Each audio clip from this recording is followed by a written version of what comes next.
I don't have anything else to do than to say. All right, you're done. Should I go on? Good. Yeah, I'm Kjellberg from the Norwegian Computing Center. This is a project we have had together with the ESA Field Lab for a year now. It's also partners with the Norwegian Water Directorate, Danish Meteorological Institute, Polar View, University of Tromsø, and Meteo Romania. And it's about creating foundation models that covers a huge variety in resolution gaps. So this is where the climate and society term comes in.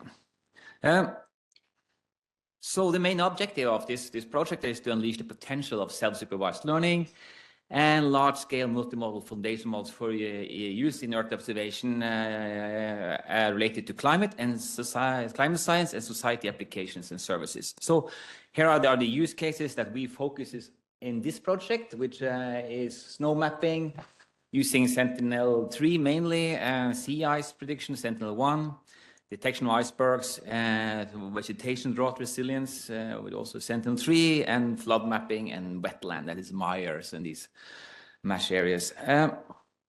So to start with developing this model here, we needed a highly diverse training data set for self-supervised learning. And so we started to acquire that. The existing ones didn't exist. There was only Sentinel-1 and 2, and no one has actually made any available with Sentinel-3 and these two sensors on board at once. So we started with using the Sentinel-2 grid as a sampling unit, okay, to pick data. So we stratify it to ensure that we have diversity, land covers using the world cover map, the RGB maps of ESA, and also ship lanes, things where things happen and stuff like that. So we ended up with more than 6,000 different Sentinel-2 tiles where we selected data from. Some of them we have multiple observations. So in the end, we have about 20 terabytes of Earth observation data for training and covering 4 different sensors. So yeah, here's examples. For Sentinel-1, we use the GRD 2 bands, either VV or HH polarizations. Sentinel-2, level 2A, all 12 bands. The Sentinel-3, we use level 1C, 21 bands. This has 300 meter resolution, and the Sentinel-3, the SLSTR sensor, there was all 9 bands were used there as well. All right, so this is what we live with, and of course the resolution differences is from 10 to 1,000 meters, and now the challenge was to pack that into one model that can handle all this for analysis. So what we have been doing is using the VIT visual transformers as a core of the module. We handle their multiple sensors at the native resolutions, and we use different patch projection layers for different sensor bands, but we group them together. So all 10 meter bands in the Sentinel-2 were in one group, all 20 meters, so on, except for Sentinel-3, where we actually divided into 3 groups because it has all 21 bands there. For Sentinel-3, the SLSTR, we divided in the 1,000 meter and the 500 meter bands. But when we trained it, and this group, so we specified the groups as an encoding as input to the VIT. And we also made sure that these sensor images have the same ground cover when we're doing this. And we selected a ground cover randomly from 1,000 meters to 32,000 meters. And we selected the patch sizes randomly from 6 to 32, at least what we have been doing for now. So this means that we have utilized this so-called FlexiVit approach for training this, where we randomize patch sizes, and we use the patch this also encoded into the encoding, normalizing with the smallest one. We could have 6 patch size and 10 meters, and we interpolated the weights in each patch projection layer to handle that because it changes all the time. And the same, we needed to extend this FlexiVit approach to masked image modeling in the loss, because then we need to go back again and reproject it to the images. And the whole thing was budgeted in number of tokens. So if we had a huge image, we needed to reduce also we needed quite large patch size, otherwise it would be just blow up the whole thing. But we can also, in principle, use different patch sizes per these groups of sensor bands that we have stacked together. And this complicated the whole thing in the training. So we've played around a little bit with the conventional positional encode, and we figured out that that was not the right way to go. So we used this 2D alibi approach, where we used the bias, the self-attention matrix, based on the distance between the tokens' ground cover distance. So that is how we handle that one. So it's the same thing, but just relative to each other. And this was only for the encoder side. For decoder side, we used the conventional positional encoding. So what we have for training here is the masked image modeling principles. On the pixel level, we reconstructed all the bands for all sensors. We reconstructed a scene classification map attached to Sentinel-2. We reconstructed a world cover in 10 meter, the ESA globe cover in 300 meter, and the MODIS Mod 12 Q1 data set as well in 500 meters. And in addition, we have image level reconstruction of the ERA5, some of the values there, like precipitation, temperatures, and so on, latitude, longitude, and month. And yeah, this is the training. We have some loss functions in addition to the masked autoencoder loss or masked image modeling loss and the mean square error for the image level. We added some contrastive loss and an FFT loss that was claimed to be more stable when used in training. We're not sure about that yet, but we had it still there and then still involved. This is the model. We trained it on this Lumi supercomputer in Finland, and we still train it, and we are not done developing everything, and so we are doing some ablation studies and so on now. So benchmarking, we use the Pangea framework, like many others, and this is, I must say before we present this, highly preliminary, because we haven't played around at all with what sensor configuration or what configurations of our model we should use, and we don't know actually if we do the right thing. So we're also establishing a collaboration here with ESA in order to handle this properly. So the first thing is not super happy with the benchmark for the 100% training data. We did very well on the pastis data set and the crop map, let's say, but not that well and not all on the HLS burns. But we also tested that with another configuration, and it pops up a percentage immediately. So this is why I say it's highly preliminary. For the 50%, it is improved a little bit, and when we had only 10% training data, we do quite well. We're really well on the benchmark data set here. Which was quite surprising. And I must say, looking at this matrix here, all the numbers, they hop around all the ways, and I'm a little bit confused to really understand how this performs. We also have our own downstream task application. I will present a few of them here, where it's more or less based on the same principle, but sometimes we want to fuse auxiliary data into it because there could be things that the use cases needs. For instance, some kind of for sea ice, they use passive microwaves, and you need a terrain model if you do Meyer mapping and all these things. So what we do there is, for instance, just to diffuse it like we will do in like in a UNet kind of fashion. This could be this UPerNet. You send it in and try to mix it with the other modalities. This is some kind of design choice that we haven't been thinking much about yet. So for snow mapping, this is an important thing, for it regulates the Earth's surface and atmosphere and affects the weather patterns and so on. For here, we have acquired data that we have from a previous project called AI for Arctic we had a few years ago. And so these are based on Sentinel-2 and, of course, manual inspection and control to ensure high quality. So the three basic target variables we will focus on is snow cover refraction, which is the most important one. We will also later in the project now go on to check out snow grain size and snow surface wetness. And the snow cover refraction here is the same kind of principle. We utilize two sensors here. We have started with Sentinel-3 because that is the common one to do. and send it in and adapt it to the target variables. And once we do that, it works quite well in terms of performance. Here is one example we just made. It is covering Scandinavia. The test mean absolute error is quite low, 2.7. There's some artifacts in the southern part of Sweden. You can see a very, very thin layer of snow. This is just a few percentage. And playing around with another decoder, I'm able to get rid of it. So it's, but I mean, yeah, so it depends a little bit. So we haven't focused to really remove all these things.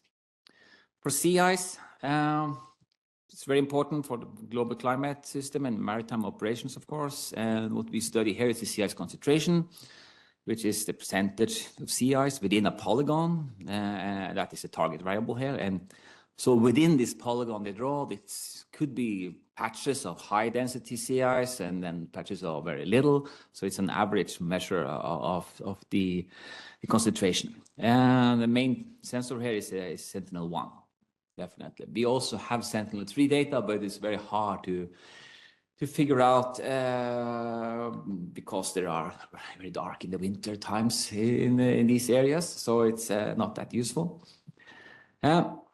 One challenge is a severe imbalance in the data.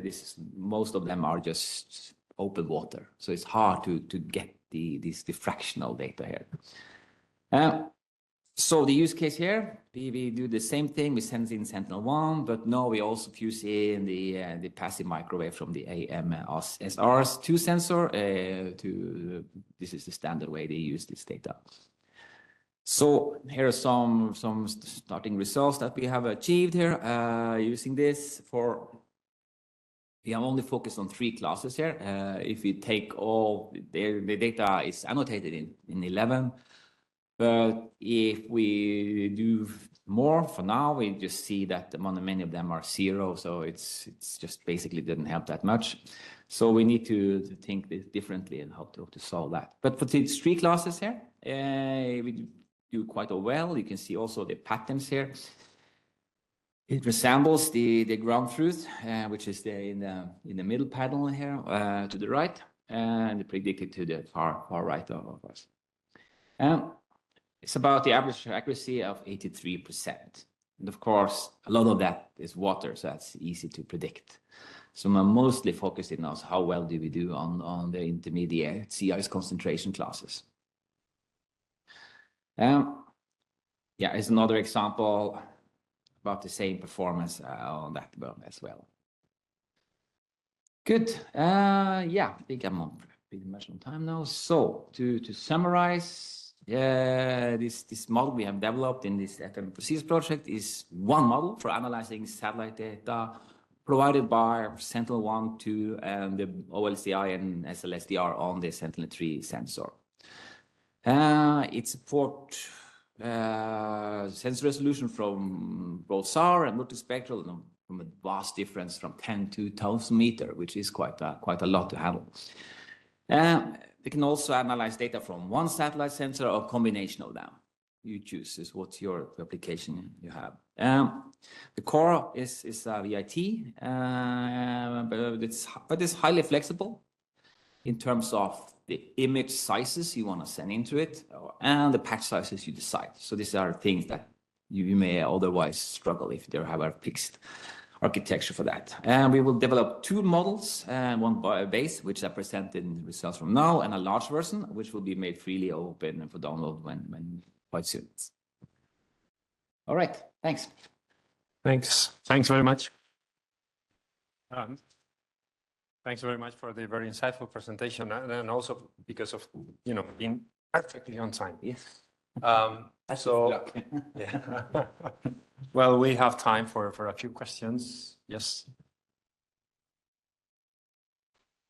Yeah, thanks for your presentation. So what I really liked is that you trained on predicting latitude and longitude, which is always this thing I wanted to try just for the fun of it. Have you looked at how well it works?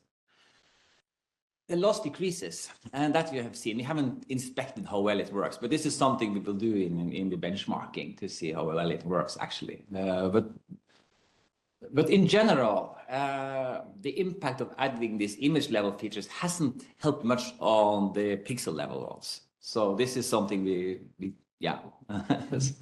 but this is something we will test and check, like you say. I think for the satellite community, it's an interesting result because a lot of people, it's like a philosophical question if you add lat and long as your input to inform. We don't want to do that because we're not sure if we want to able to have that perfectly sampled data set. Otherwise, we could have some holes where suddenly we have an image that tests and it fails for those reasons. So that's why we haven't used it as an input. No, but I mean, just if you knew that you could predict it very well, which I think should work pretty well, then you wouldn't. There's no point in adding it. Yes. You also have the month you saw. That is just to distinguish it from southern and northern hemisphere. So you're not saying okay, it's snow covered and it's must be north, but it could be in the Andes Mountains. But there'll be see okay if there's another month. We have the opportunity to sort it in that way. So.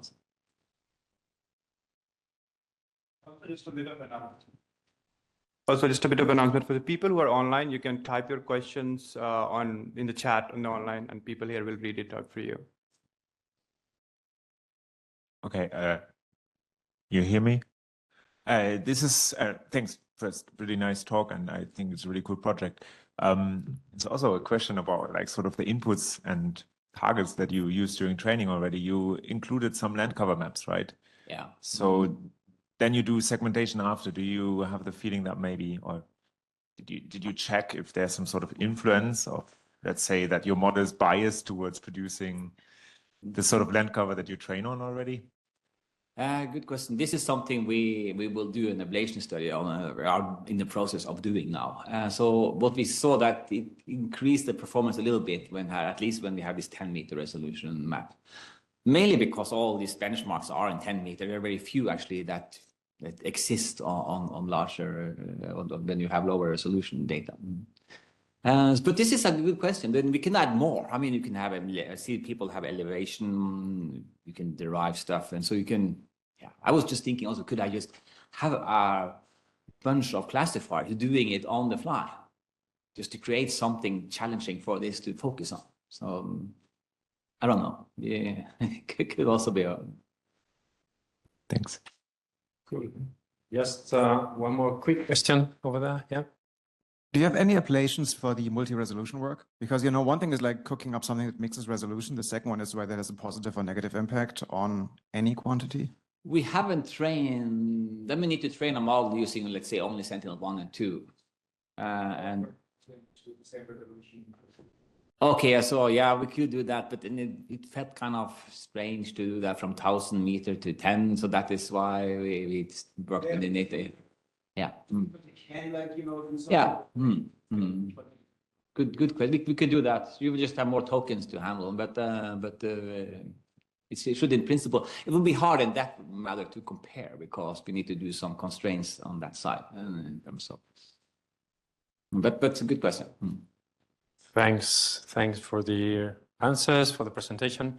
And now let's move on to the second speaker. Let's thank Arndt.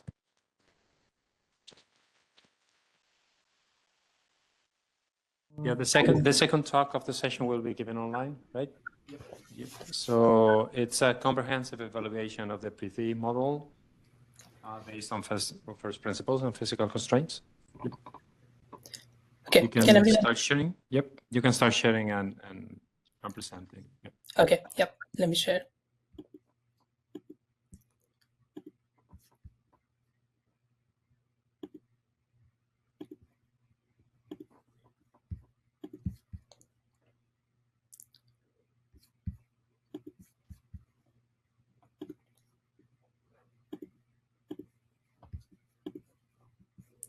Can everyone see the screen? Not yet.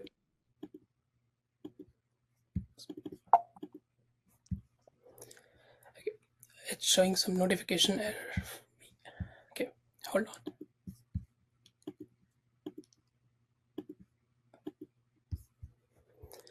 Okay, I keep on getting some screen error fail. Is there a way I can present after the next speaker or something? Yes. But I can try. Yes, yes, I suggest this idea. Maybe next speaker can come to the stage. And in the meantime, you can still work out the presentation. Yes.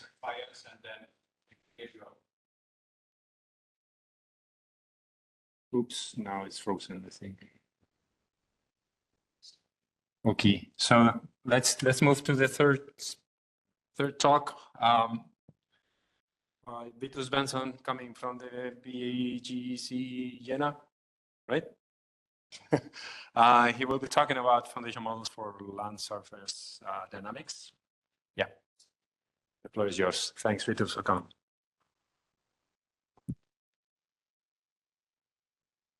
Well, thanks a lot for having me. Let's see if they can. Okay, as Gustav said, my name is Vitus. I'm here representing the ERTA team at the Magellan Institute for Biochemistry and the ESA student Jena. And I'm really into history, so I want to start with a brief history lesson, sort of. So in the 1970s, microphone's off. That's good to know. So around the 1970s, or 60s, 70s, modern metrology was born when scientists discovered that if you model sort of the fluid dynamics of the atmosphere with numerical models, so-called general circulation models, then you can use that for weather prediction. A couple of years later, these models were extended into atmosphere-ocean GCMs, which include sort of the surface boundary conditions, so the ocean and the land, because scientists wanted to use the models for longer term sort of modeling, for climate modeling. And for that, it's really important to understand the feedbacks on the exchanges of energy and water between the surface and the atmosphere. Now, fast forward a bit further to the 2000s, and the Earth system models have developed, and they're very complex models that are still in place today. But one feature that was maybe very prominent was the introduction of the exchange of carbon and the carbon cycle dynamics explicitly modeled inside the Earth system models. So that, for instance, the land models would include photosynthesis, and this would depend on how the temperature is changing. Now, why am I telling you all of this? Because I want to look into these land surface models and what exactly they are. There is a recent, or somewhat recent paper by Rosie Fisher that listed sort of a diagram of what a land surface model is. And as you can see, extremely complex. They have a lot of different process representations. So let me try to simplify it slightly for you. A land surface model is nothing else but a little bit of a ODE representation of what our biosphere is doing. So you have a set of states related to the matter and the energy that is in the biosphere, something like soil moisture, biomass, and so on. And these are sort of dynamically evolved through time, conditioned on the weather, but also in exchange with the atmosphere. So that you have these interactions like evapotranspiration or the exchange of CO2 between the land and the atmosphere. Now, if you fast forward even a bit more, and that's why we are here in the room, right? Present day, we have petabytes of Earth observation data. You've seen sort of the introductory talks today. But the problem is, if you want to integrate all this data into land surface models, you face a bunch of challenges, like that the data is high resolution. It sometimes can be a bit noisy. You have data gaps, maybe due to clouds, etc. And quite often it's an indirect measurement. So you don't actually measure the ecological or physical variable of interest. So again, history a bit since the last maybe 10, 15, 20 years already, there have been task-specific machine learning models really in this space to cover some of the tasks that land surface models are built to do. And let me just mention a few of them. So one is sort of this mapping, ecological mapping of states. So what you do is you take a few remote sensing variables, and like in this nice paper from Jaram Pearls, a colleague of mine, and then you train a machine learning model to predict at in situ location, for instance, soil moisture, here the soil water content. And afterwards, you can produce global maps with such models. You can also do that for properties. So I was involved in this nice collaboration with led by Hui Yang, where we sort of map the density of woody trees in the forest globally, so a property of our biosphere. And you can even go and take this further and map sort of the exchange, the activity of the biosphere. You can map the fluxes. This is what the FluxCom project has been doing since over 10 years already. And once you do that and you produce this machine learning based upscaling, you can really see the breathing of the biosphere and how for instance, our forests are really taking up the carbon dioxide in the northern hemisphere during the summer period there. And finally, one more thing, you can also do dynamic modeling or forecasting. This is a project that I've been involved in where we developed this data set called Green EarthNet, where we model how vegetation greenness is changing over time, conditioned on the weather. And you can really see for different weather scenarios that the vegetation health can really change a lot. Now, we've seen all these task-specific ML models, and they are cool, but the one thing that they don't yet do is exploit the Earth observation data to its full extent. So that's why we're all here today and tomorrow, because you want to do some self-supervised learning to be able to do that. So I want to introduce self-supervised land surface modeling. What do I mean by that? Well, it starts pretty similar to maybe the previous speaker and also what's probably discussed in the other room right now. You take some satellite Earth observation from multiple sensors, you feed it into a foundation model or a geospatial foundation model, and you do self-supervised training on that. And in that way, you get a latent representation of what can be thought as sort of a land surface state. And of course, this you could relate to other state variables by this sort of downstream fine-tuning to soil moisture, to biomass, and so on. Now, the difference now comes in when you introduce weather. And these land surface models, they should really react to weather. So you feed it as sort of a conditioning, and then you should be able to also estimate fluxes, like we've seen in the FluxCom project, and finally do forecasting, so iterate these models dynamically throughout time. And this is a conceptual figure, but we are actually working on it right now in a large consortium that is led by ECMWF and is the EU-funded weather generator projects. Well, as you can see it from the name already, it mostly focuses on weather. So, of course, a weather forecasting center is leading that, but we are involved because we want to actually, in this project, we want to do self-supervised learning of the whole Earth system. And we are focusing particularly on the land surface, on the biosphere. And there we have a few downstream applications where we're particularly interested in sort of extreme weather scenarios. And why is that? Well, that's because similar extreme weather events can have very different impact. Take this example from the Ahrtal floods that have happened in Rhineland-Pfalz in the Western Germany in 2022. They had devastating impacts. What few knew or what few know is that similar meteorological events with very extreme rainfall patterns have happened just a few months later in the Uckermark in northwestern Germany. But there, really, the impacts were not that bad because the soil was able to take up the water. There was not a complex terrain that led to geomorphological flows or that kind of problematic behavior.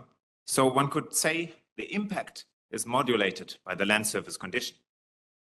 And we've taken this thought a bit further and said, okay, in general, for early warning of climate risks, where does AI play a role? And we've sort of developed this recent perspective paper where we are looking at early warning as sort of a chain that needs to bridge multiple aspects from taking observations, then doing weather forecasting, hazard forecasting, impact forecasting, and then ultimately also engaging in communication and actually action that happens afterwards.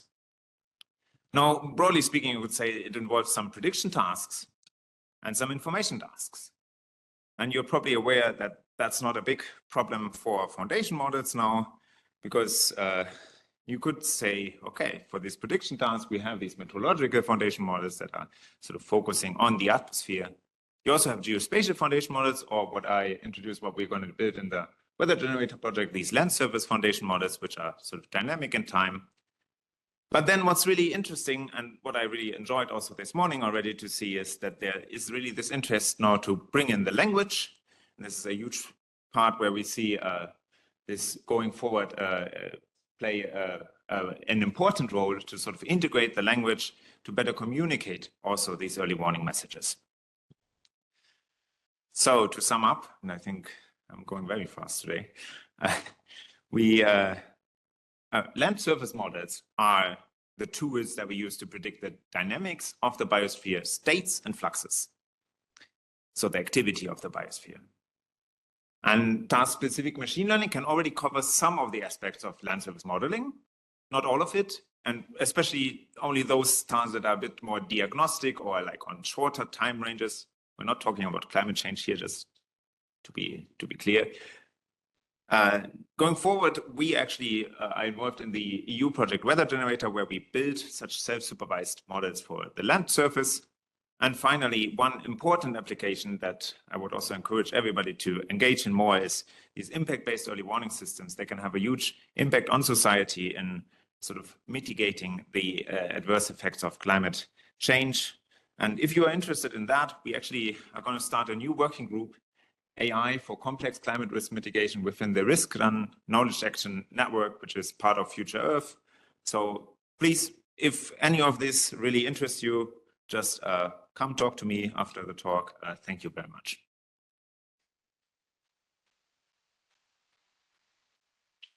Thanks very much, Vitus. We have time for questions. Question on there? Yep. Thanks. Yeah, thanks for the interesting talk. I was wondering, since you mentioned about the impact-based forecasting, what challenges do you see in that? Because for me, one, of course, is the data, which is really hard. I don't know. Can you comment on that? Yes, I only briefly touched upon impact-based forecasting, right? And first, I think there's a broad understanding of what impact really means. Like different people you talk to, they will say different things. And for some of the impact, like we say, okay, we want the GDP losses, and that's very difficult to relate to maybe Earth observation directly. The scales are so different.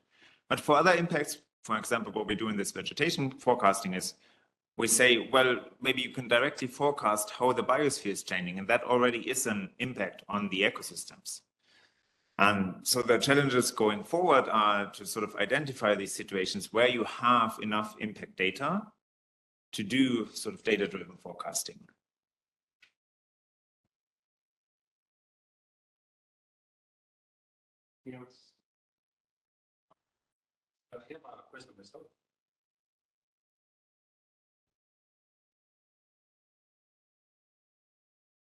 Just this one.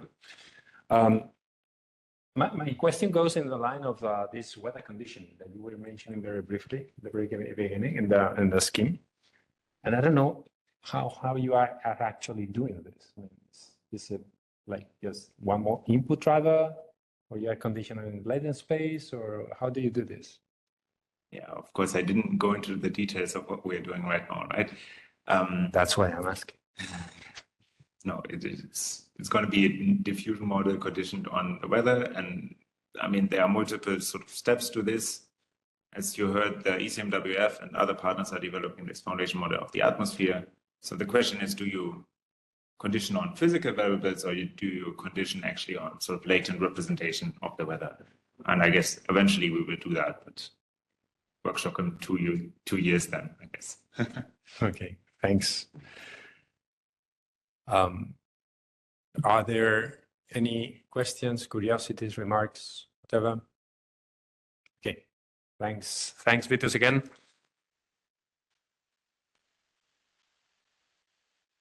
Let's see if we have, can we cover the previous presentation?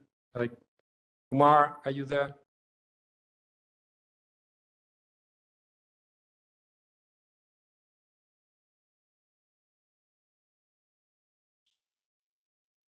Ankur, are you up?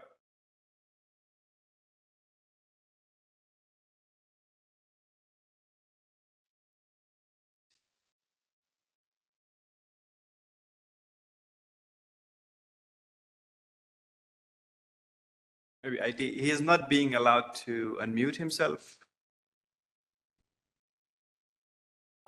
Or he's not able to unmute himself. Maybe you will have to admit him as a host or something.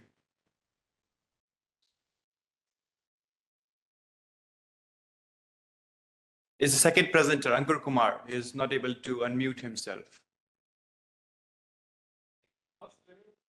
Ankur Kumar. Kumar, second presenter.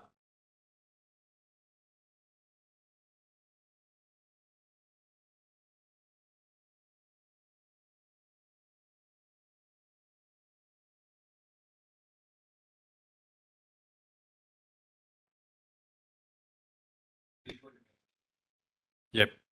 Well, okay. So for the interest of time, let's move on. Let's move on to the next presentation by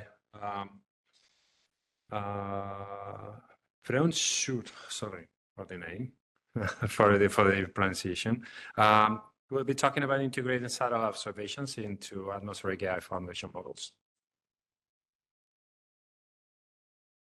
Yes, yeah, thanks for the opportunity to speak here. My name is Simon Freundschuh. Yeah, I would like to start off by just acknowledging my colleagues, Johannes, Sujit, and Rahul from the NASA Impact team, and then Valentin Anataraj from Oak Ridge National Lab, who has been supporting this work with computational resources, and then, of course, my supervisor at Colorado State.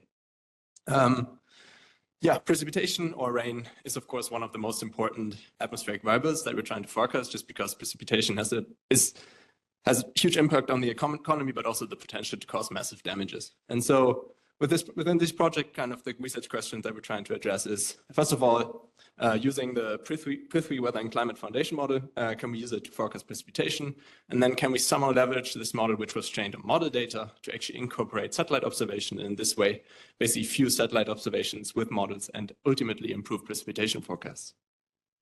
Just a brief recap of the Prithvi Weather and Climate model architecture. So it's this transformer-based architecture that is trained on mirror data. So it's the input data is on a regular long grid. It's 160 atmospheric variables from 2 time steps. And then the model itself is an encoder-decoder, transformer-type encoder-decoder that operates on these tiles and kind of alternates between local and global transformations. And then it outputs basically the atmospheric state at a given input time. So this is the model that I'm using for the forecasting. The second ingredient is the training data. So what are we training the model to predict? The issue with precipitation is that just knowing how much it rained at some point in the past is already quite difficult. So generally speaking, you can distinguish between 3 types of spatially and temporally continuous precipitation data sets that you can use to train machine learning models. Starting with ground-based radar data, this is what is in the precipitation community generally considered to be the most accurate, especially when it's corrected using gauge observations. So then you use the ground data to ensure that your accumulations match what you measure on the ground. And so I'm using here ground-based radar data from NOAA's multi-radar, multi-sensor product. This is gauge-corrected 1-hourly accumulations, but I'll be using this only as completely independent verification data. So just to make sure that I'm not just overfitting on the data that I'm training on, but just as independent data. And then we, of course, have reanalysis data. Here I'm using MERA-2, which is what the Prithvi model has been trained on. They have the big advantage of being global and also covering long time ranges. However, because they use a numerical weather model to combine observations from different sensors, they typically struggle with cloud and precipitation-related variables. And so if you just look at these, this is all from the same time step. If you compare the radar to the MERA-2, you see that the MERA-2 is a lot smoother than the radar data. Although even though the radar data has been downscaled to the same resolution as the MERA data. And then the third data set is satellite-based precipitation data sets. Here we're using NASA's iMerge data set. So this is really specific precipitation data sets that are generated using satellite observations, and they typically provide better resolution than reanalysis data sets, but don't have the same temporal extent. Yeah, so as I said, I will be using MRS data as independent validation data, and then I'll be using the MERA-2 and the iMerge data as training data. Yeah, just to kind of back up what I said about reanalysis data generally being less accurate, I just looked at the test data and compared just the MERA-2 and the iMerge data to the independent radar data. And so looking at the bias in MSE and the correlation, you see that iMerge is a lot more accurate than Mera is. Yeah, now stepping forward to doing precipitation forecasts with the Prithvi model. So this is the first challenge because precipitation is not one of the output variables of the model. And so I just started out very easy, basically to try to do precipitation forecasts. I just added a linear layer all the way at the end to basically take the output from the model and project it into precipitation estimates. And so, yeah, I do just direct forecasts, so I know unrolling. I just predict condition on the lead time and predict precipitation. Could you start the video? Yeah, so this is just an animation that should be showing. Yeah, just an example. Video issues, but so on the right you see the forecast example, on the left you see the reference data. So the model captures the precipitation features and also the evolution if it would be moving. One of the first things I've been looking into was just how does training on Mera data and training on iMerge data compare in terms of accuracy? So this is just bias, mean squared error, and correlation on the test data set. Top row is compared to the iMerge data. So this is what I trained on the global iMerge data, and then on the bottom is the MRMS data, the independent data. And so training on iMerge data, this is the blue line, is a lot more accurate than the training on Mera 2 data. This is, of course, obvious for iMerge because that's what we trained on. So there's an inherent advantage there. But even if we look at the MRMS data, the model is still a lot better.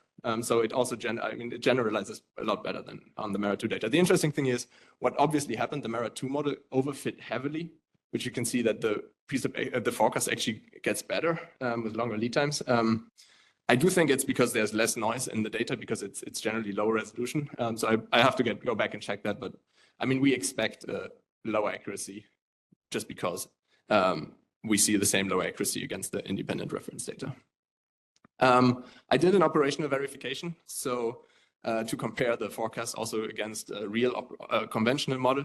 So I've been kind of archiving forecast that NASA is running with the GEOS model.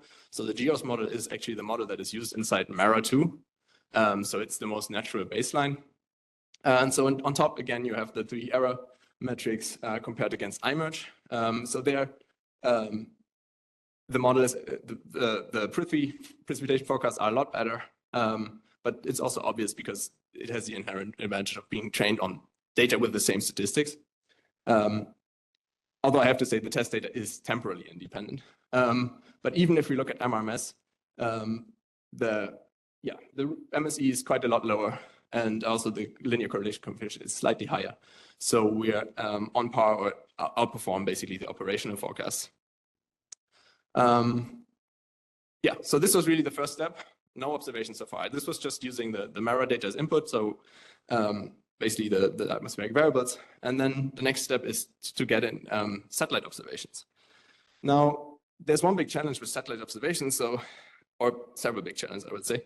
The first one being, if you project the satellite data on the kind of Mera domain, depending on what kind of observations you have very different data available. So the first example image here is just geostationary and infrared observations. You have those around the globe, except at high latitudes. But then you have, for example, from sensors in low Earth orbits, you get these bands that kind of stretch over the domain. So the center image is from GMI. This is a dedicated precipitation sensor. It has a relatively narrow swath, but it's very good for sensing precipitation. So we really want to integrate this into the model. And then we have more general purpose meteorologic satellites such as ATMS. So the first difficulty is just the different spatial coverage and also the sparsity of the data. But then there's kind of a continuity issue. So the problem is each of these sensors has a certain lifetime, and sensor generations typically only extend across like 20 years. So if you consider each of the observations from each sensor as a multispectral image, you have this kind of trade-off between trying to have a long homogeneous data set. You have to restrict yourself to a very few number of channels that are constantly available, or you try to have, or if you want to have a lot of channels and you have only very little homogeneous data. So kind of to work around this, the approach that I took was to, instead of thinking of observations from a certain sensor as a multispectral image, just think of them as a sequence of observations. So essentially, I consider an arbitrary length sequence of observations. and I patch these observations using the same patches that the Prithvi model uses. And so this allows me then to encode each observation sequence independently for each patch, and then I can throw away all the empty tiles that I have. And so I get from a sparse sequence of observation layers to basically a packed sequence. And then I use a perceiver to basically go from these arbitrary length sequences that I have at every image patch to a fixed size tensor. So this gives me the encoded observations. And then I take the encoded observations from the two input time steps. I have another temporal encoder, and then I merge it with the model data. Yeah, the results I so far have, could you just start the video? It's just a proof of concept. So here I actually ran the model training doing forecast, but I masked out the model data. So this is a forecast that is actually run only on observations. So I think it's kind of cool because it's essentially like a forecast, but you don't need the whole data simulation system. You can predict precipitation directly forward in time from geostationary observation combined with passive microwave observations. It's still worse than what I get with training on using the mirror analysis data, but yeah, this will be then the next step. Just summarizing, going back to the research question, yeah, how can we forecast precipitation using the Prithvi AI foundation model? So yeah, it was really naive approach, direct forecast without unrolling. And so this was trained on 10 years of data so far. Training runs in a day, and we get on 8 GPUs. And we get results that are on par or even better than current operational forecast. And yeah, one thing is that the accurate reference data is essential. Second question, can we leverage satellite observations to improve forecasts? Can't say that yet, haven't gotten there, but I think the approach is attractive because it effectively detaches the observations from the sensors. So we can really put in any observations that we have from the record. We could, if we had the resources, just extract all the observation data that we have and put them into the model. And so yeah, this is basically the outlook. As I said, those are early results, only 10 years training data, limited number of sensors, and next step is scale it up and see what happens.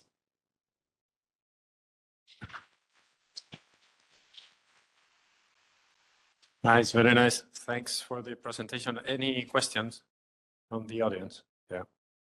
No questions? Yep, there's one there.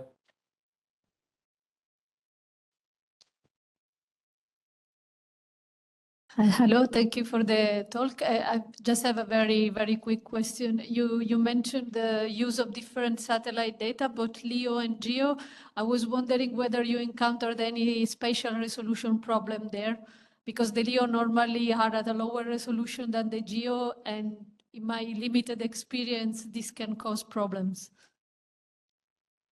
Yeah, in principle, we don't with satellite data, we don't really run into resolution issues because the resolution, I stayed at the native resolution of Mara, and it's so low that it's like it's lower. Like you basically you have to downsample all the observations anyways, and so it was not an issue.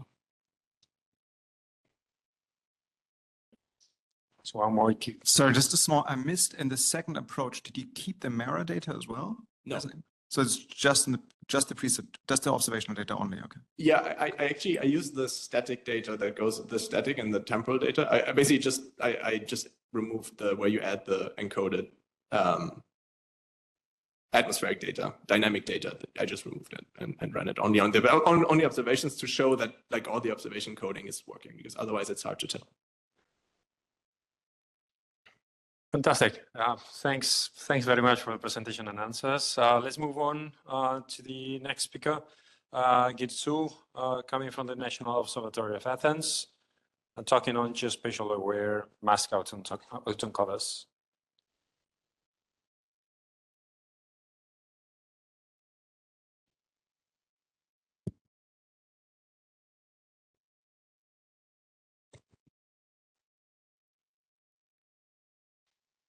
Hi, I'm Stella Girtu from the National Observatory of Athens. I am going to talk about the geospatially aware masked autoencoders for 3D cloud reconstruction.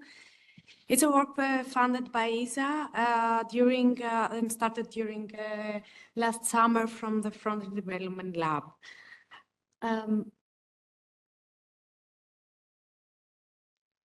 Where should I point? I'm here.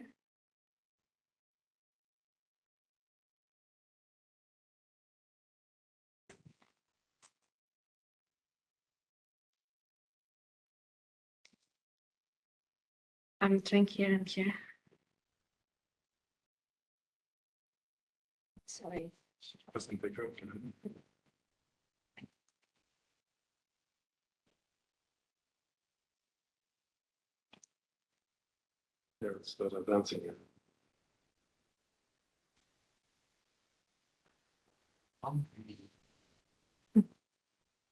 Ah, great. Great.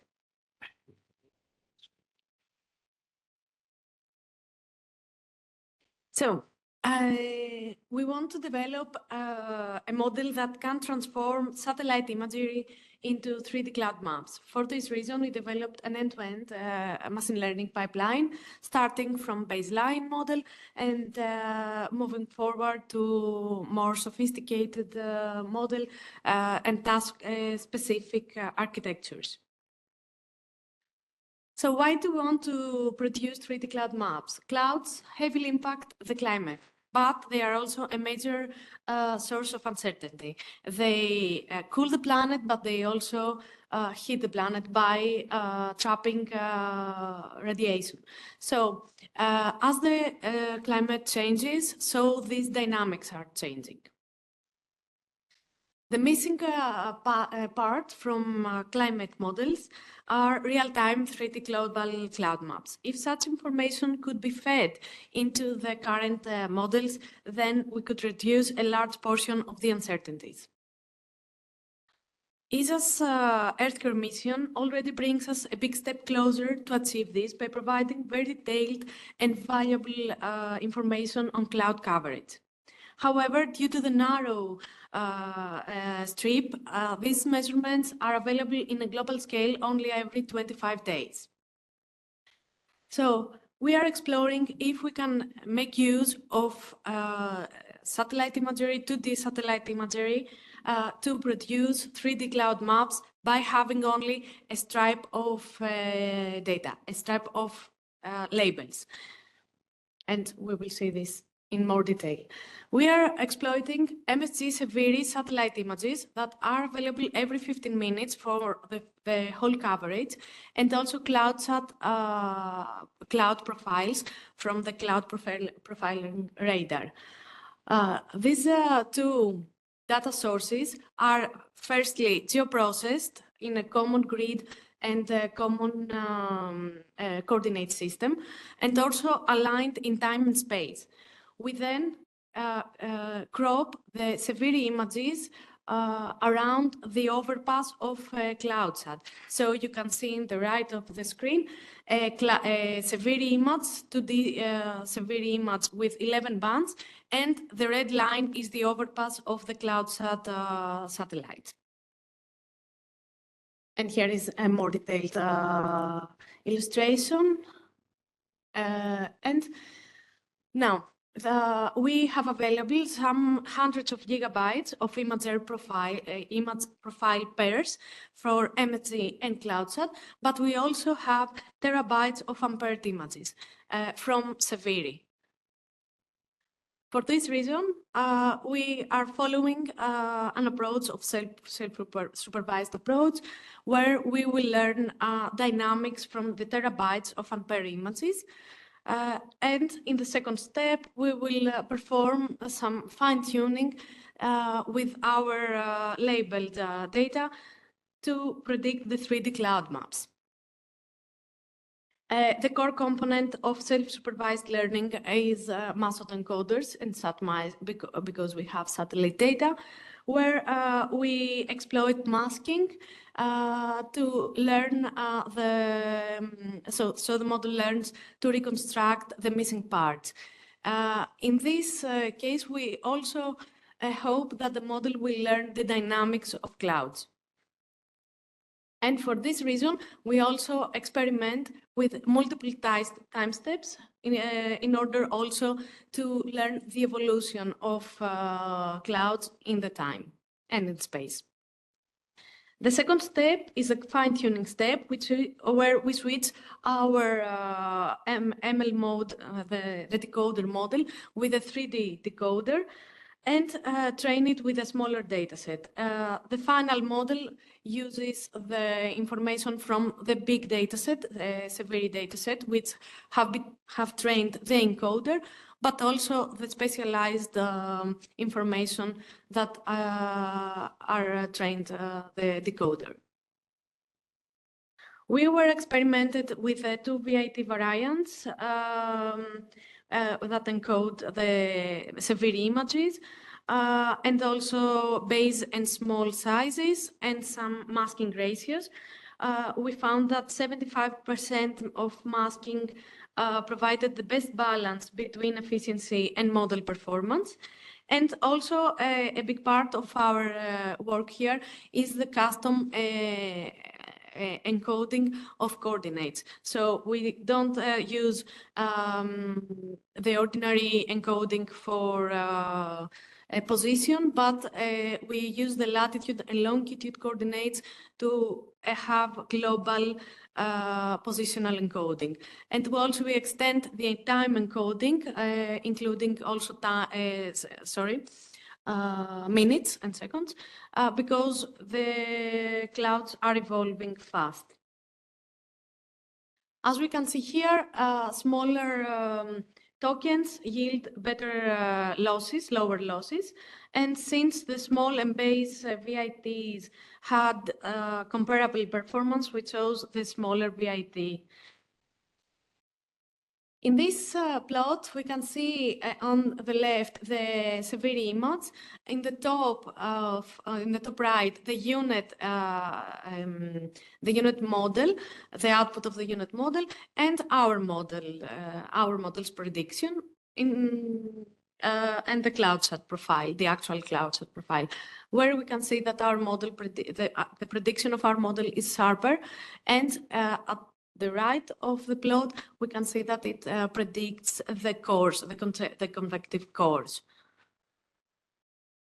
We also performed a downstream task for segmentation, for cloud type segmentation.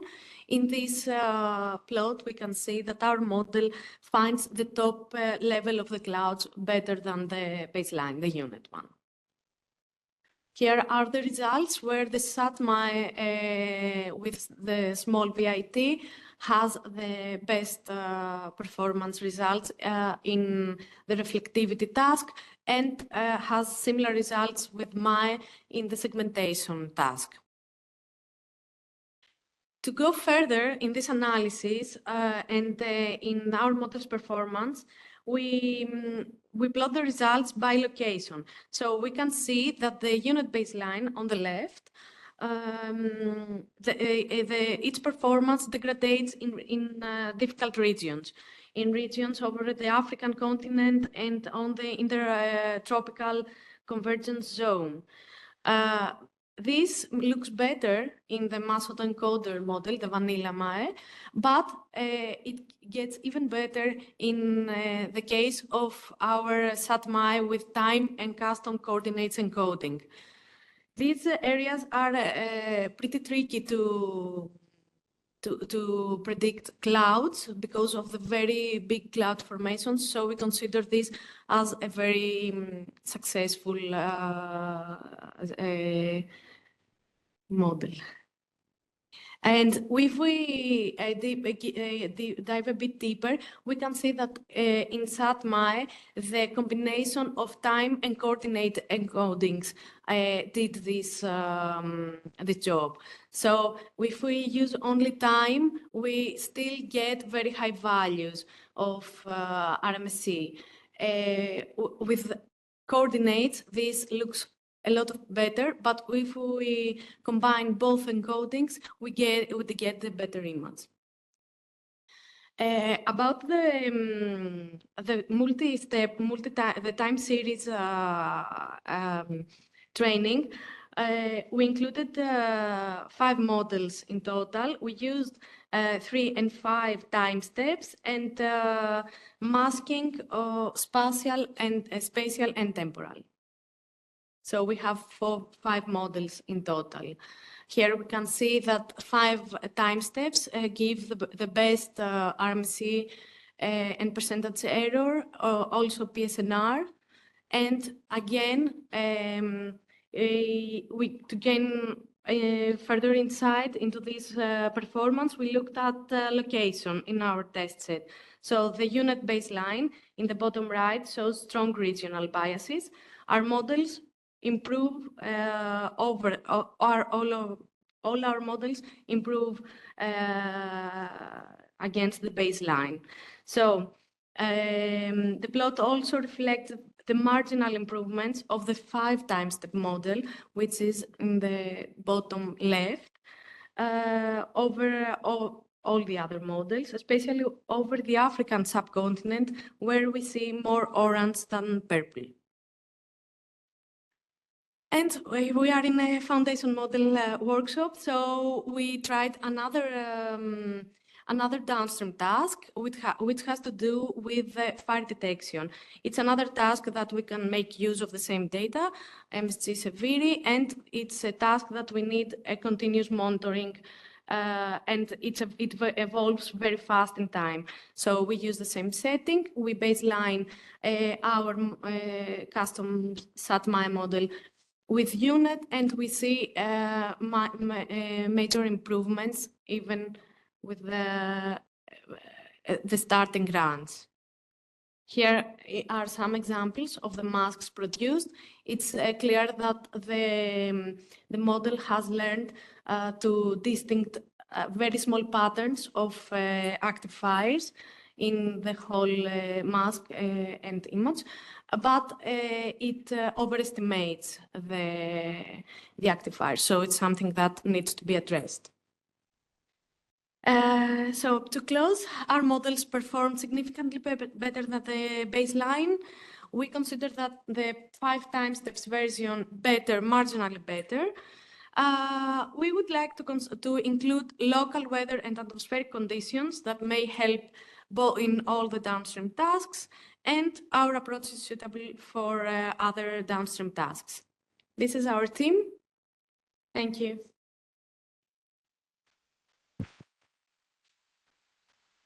Thanks very much. We have time only for one very quick question. Yes. Which cloud product are you using as a reference? You mean which types of clouds? No, which clouds are product? Only radar only or combined radar lidar? No, radar only. The ones that are given from cloud profiling radar from CloudSat. Yeah, I mean, I would caution against that. We processed the whole climate record based on that, because the radar misses. I mean, it depends. If you look onto climate, it systematically misses low cloud cover. So you get almost no clouds in the kind of subtropical zones. So we had to reprocess all the full climate record because of that. Okay, Can I just add something on this? So we've been discussing, I was a collaborator on the project, so we've been discussing including LiDAR information as well. I think that's something that we would be interested in doing, especially as we move to Earth Care. But one of the results that Stella showed was looking at the cloud type classification. There's still lots of problems with it, but specifically the multi-layer clouds, that data product is actually derived from radar and LiDAR observations. And so then you can see that it adds like a little bit with the multi-layer information, but at least for the radar reflectivity, which we started with, we just use that.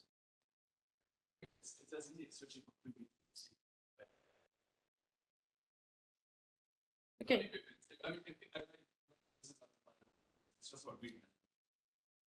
Thank you. No, thank you. Good, thanks. And I have to do the favor to my dear colleague here that he was super curious about asking another question. Yeah, just a bit of a question or a comment, actually. So when you are setting yourself as a baseline to UNET, right, don't you think it's a bit of an unfair comparison to making a model, 2D model, compared against a context-aware temporal model? It's like you're setting yourself to win, no? If you are doing volumetric analysis with UNET 3D, I can still consider that you're taking somewhere the temporal into account. So the unit we used was for 3D cloud mapping. But you mean the third dimension to be the time? Okay. Part of the work we're doing now is also to baseline ourselves with other pre-trained models. So we will use other FMs and check if they can do better. The first impression we have from preliminary experiments is that the foundation models that have been built in high resolution data cannot adapt very well in such resolution because severity has 3,000 meters best data. Thanks. Let's move quickly to the next, and I don't know if the last one presenter. Yes, and the talk will be given by Scattoni on a physics where data-driven surrogate model for RTMs. Thanks. Good morning, everyone. Thank you for the introduction. I'm Cristina Sgattoni from CNR, the National Research Council in Florence. And today I'm going to talk about a physics-aware data-driven approach for fast atmospheric radiative transfer inversion. This is a joint work with different institutes at CNR and the mathematics department of Emory University in Atlanta. So my team is involved in the Forum mission. Forum is the 9th Earth Explorer mission of the European Space Agency, selected in 2019. And the satellite will be launched maybe in 2025. And Forum stands for Far Infrared Outgoing Radiation Understanding and Monitoring. And it's a very important mission because the instrument will provide interferometric radiance measurements in the middle and far infrared part of the spectrum that constitutes the majority of the long wave flux lost by our planet into space. And so these measurements will be crucial because will improve climate and maybe also weather prediction models. So under the mathematical point of view, we have two problems to face, the direct problem and the inverse problem. The direct problem consists in finding the simulated spectrum Y, starting from the atmospheric status vector X, using the capital F known as forward model. And the inverse problem instead consists in finding the atmospheric parameter vector known as retrieval vector, starting from the measured spectrum Y. This problem, it is well known that this problem is very ill-conditioned, and the classical approach that are used to face this problem is the formulation of the problem as a Bayesian inference problem. And the method is the so-called optimal estimation method. And this method is, under the computational point of view, quite expensive. So there is a growing interest in developing faster techniques, integrating also machine learning methods. In our case, the target variables of the retrieval are the temperature, water vapor, and ozone on atmospheric pressure levels, and surface temperature and surface spectral emissivity. And in the cloudy case, also the clouds variables. And in this presentation, I will show you two different methods that has been developed separately. So the first one works in clear sky conditions, and the second one in all sky. So let's start with the first method. The clear sky method is composed of three main steps. The first one is a completely data-driven phase in which we approximate the inverse operator with a linear operator that is trained on a database of Forum simulated measurements. And this is, as I already said, a completely data-driven phase. The second step consists in adding and including some prior information from physics using a regularization technique. And finally, the third step consists in estimating the weight of the regularization, so the regularization parameters, using a neural network approach. So this is the second training phase. So let's start with the first step. As already said, we approximate the radiative transfer inverse operator with a linear operator that we call Z. And we train this operator on a database of almost 2,000 measurements. And so basically, the aim is to minimize the quantity that you can see in the middle of the slide, the difference between X and Z, Y. And after some computing the derivative and some mathematical formulations, we can use and we can obtain the operators that we denote with Z hat as the product between X and Y plus, where Y plus is the Moore and Penrose pseudo-inverse. In this slide, you can see the preliminary results referring to the completely data-driven phase. These results are global, so on an entire test set of almost 400 cases. And in order, the pictures refers to temperature, water vapor, ozone, and surface spectral emissivity. And you can see in blue the mean signed errors, and in orange the mean unsigned errors.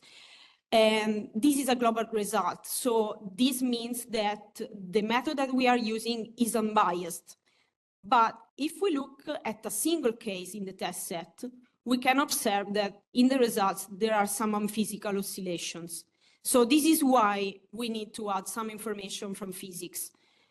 And so we can move on to the second step. The second step, as already mentioned, consists in the integration of physics, so in the use of a regularization technique.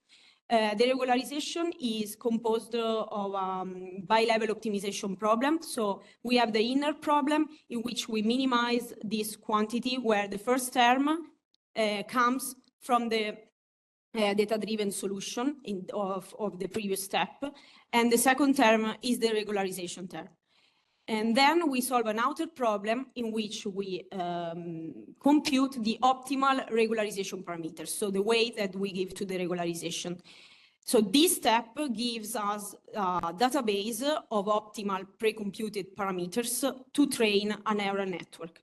So we train a very simple network on this data that takes as an input the difference between the data-driven solution and the a priori information, and gives as an output the parameters.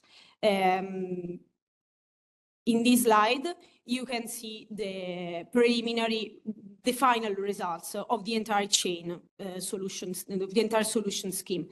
So you can see the usual variables, the 4 target variables, and in orange, the orange lines represent the data-driven solution X hat, the blue lines, the regularized solution, so the final solution, and the black lines, the prior errors. And as you can see, this is a global result of about 400 cases on a test set. And as you can see, the regularization improves a lot the results. And I show you also the same results on a single case in the test set. And as you can see, represented by the same color as before, the regularization helps in removing the unphysical oscillations. So the strength of this method is the computational time. In fact, to test one single case of the test set takes about 0.05 seconds for one single case. Let's move now on to the all-sky method. So in this case, we have 4 additional variables related to the clouds that are the contents and the particle radius for ice and liquid. So the dimension of the retrieval vector increases from about 400 to about 700. And this is the scheme that we are using to face the problem. So the architecture is composed of 2 autoencoders, one on the X space and the other one on the Y space. And in the middle, between the latent space, we are using 2 very simple linear latent mappings. And we perform a joint learning of all this scheme with batch learning. And as you can see there, we have the very classical loss function that is the sum of the mean squared error with different weights. And the direct mapping has a lower weight because we are not interested in the direct problem so far. And the architecture, the path that we are using to face the inverse problem starts from Y, then we encode Y in the latent space. We use the inverse mapping in the latent space, and then we decode the results. In this slide, I show you the results related to the cloud variables, in particular ice and liquid water content on top, and at the bottom, ice and liquid particle radius. And as you can see on the left, in particular on the ice part, we have a disagreement in the physics between the ice water content and the ice particle radius. In fact, we have an area in which the prediction, the blue line, gives us a 0 value for the content, while a value that is greater than 0 for the particle radius. So this is not possible. And under the physical point of view. So what we do is to include 4 additional neural networks, very simple, that are activated. They are trained separately, and they are activated only when we have physical disagreements. And in addition to that, we also had a coherence term in the loss function that is expressed as a sigmoid function, and you can see at the bottom of the slide. So after this new piece of architecture, we obtain the following result that needs to be still improved, but now we have physical coherence between the contents and the radii. So again, the strength of the method is the computational time, because it takes about 0.04 seconds to test a batch of cases in the test set. A batch composed of 64 cases. So to sum up, I presented 2 different methods, one that works in clear sky and the other one in all sky. The first one is composed of different steps. The first step that is completely data-driven. Then we added a regularization term to that solution. And finally, we used a machine learning approach to incorporate the regularization term. We applied this method to forum simulated measurements, and we generated these measurements using a line-by-line code. The second method is instead in all sky, and is composed of an architecture composed of our autoencoders and linear mappings. And we applied this method to forum simulated measurements, again, produced by a fast radiative transfer model. And we are now trying to apply this method to real data produced by other instruments. Thank you.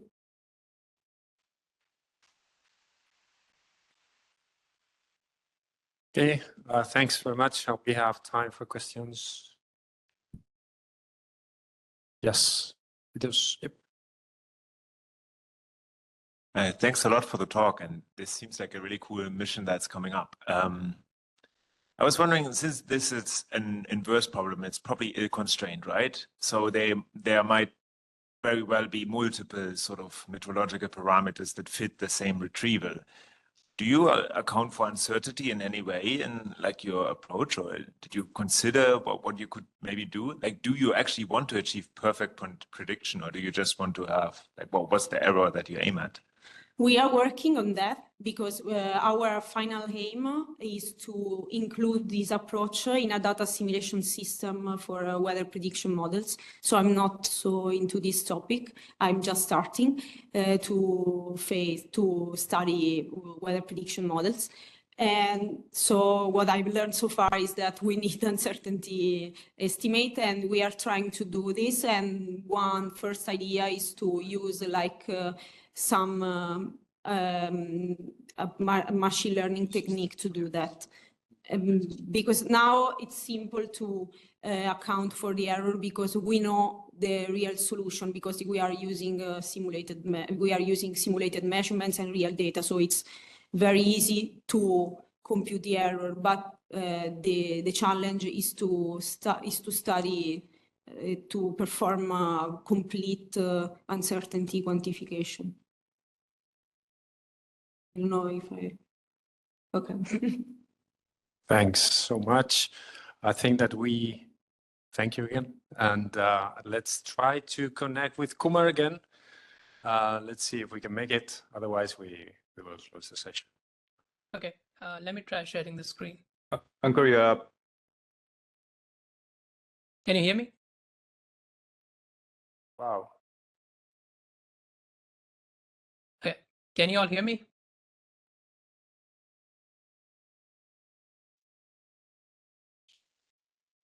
Hello, can you all hear me?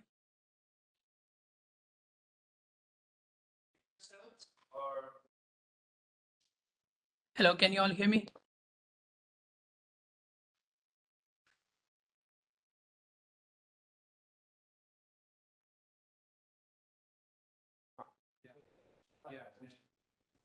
Yes. Okay, I hope everything is okay. Yeah, but Yeah, try speaking up. We can't hear you.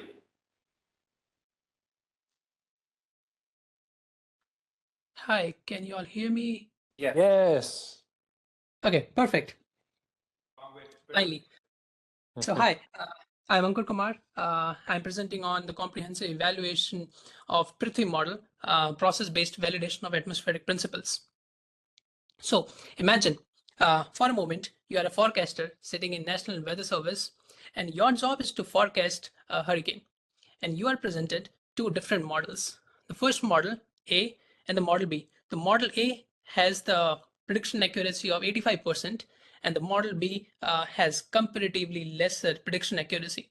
But if you see the physical consistency in terms of whether it's following the fundamental principles or not, model B is performing far better than model A. So the question is, which model would you pick, model A or model B? And this is the point I ask everyone to raise their hands what they want, but since I'm online, I'm leaving this on you all. So since we know that there's a balance between the trust and the performance, even though model A has the higher prediction accuracy, but it's not physically consistent. That's why there's a need to balance between the trust and the performance while choosing the models. So the Prithvi model, I have used the Prithvi Foundation model, which is built by NASA and the IBM. And this has been fine-tuned on several tasks like downscaling and gravity wave parameterization. So I've used the Prithvi Foundation model to validate the fundamental principles. First is the conservation of mass. The mass should be conserved. The mass of the atmosphere should be conserved. The second is the balance of forces. So there are several wind balance like geostrophic wind and thermal wind balance. Though it's not a wind balance, but that's a wind. We have validated against these fundamental principles. And then the convective and the radiative parameterization.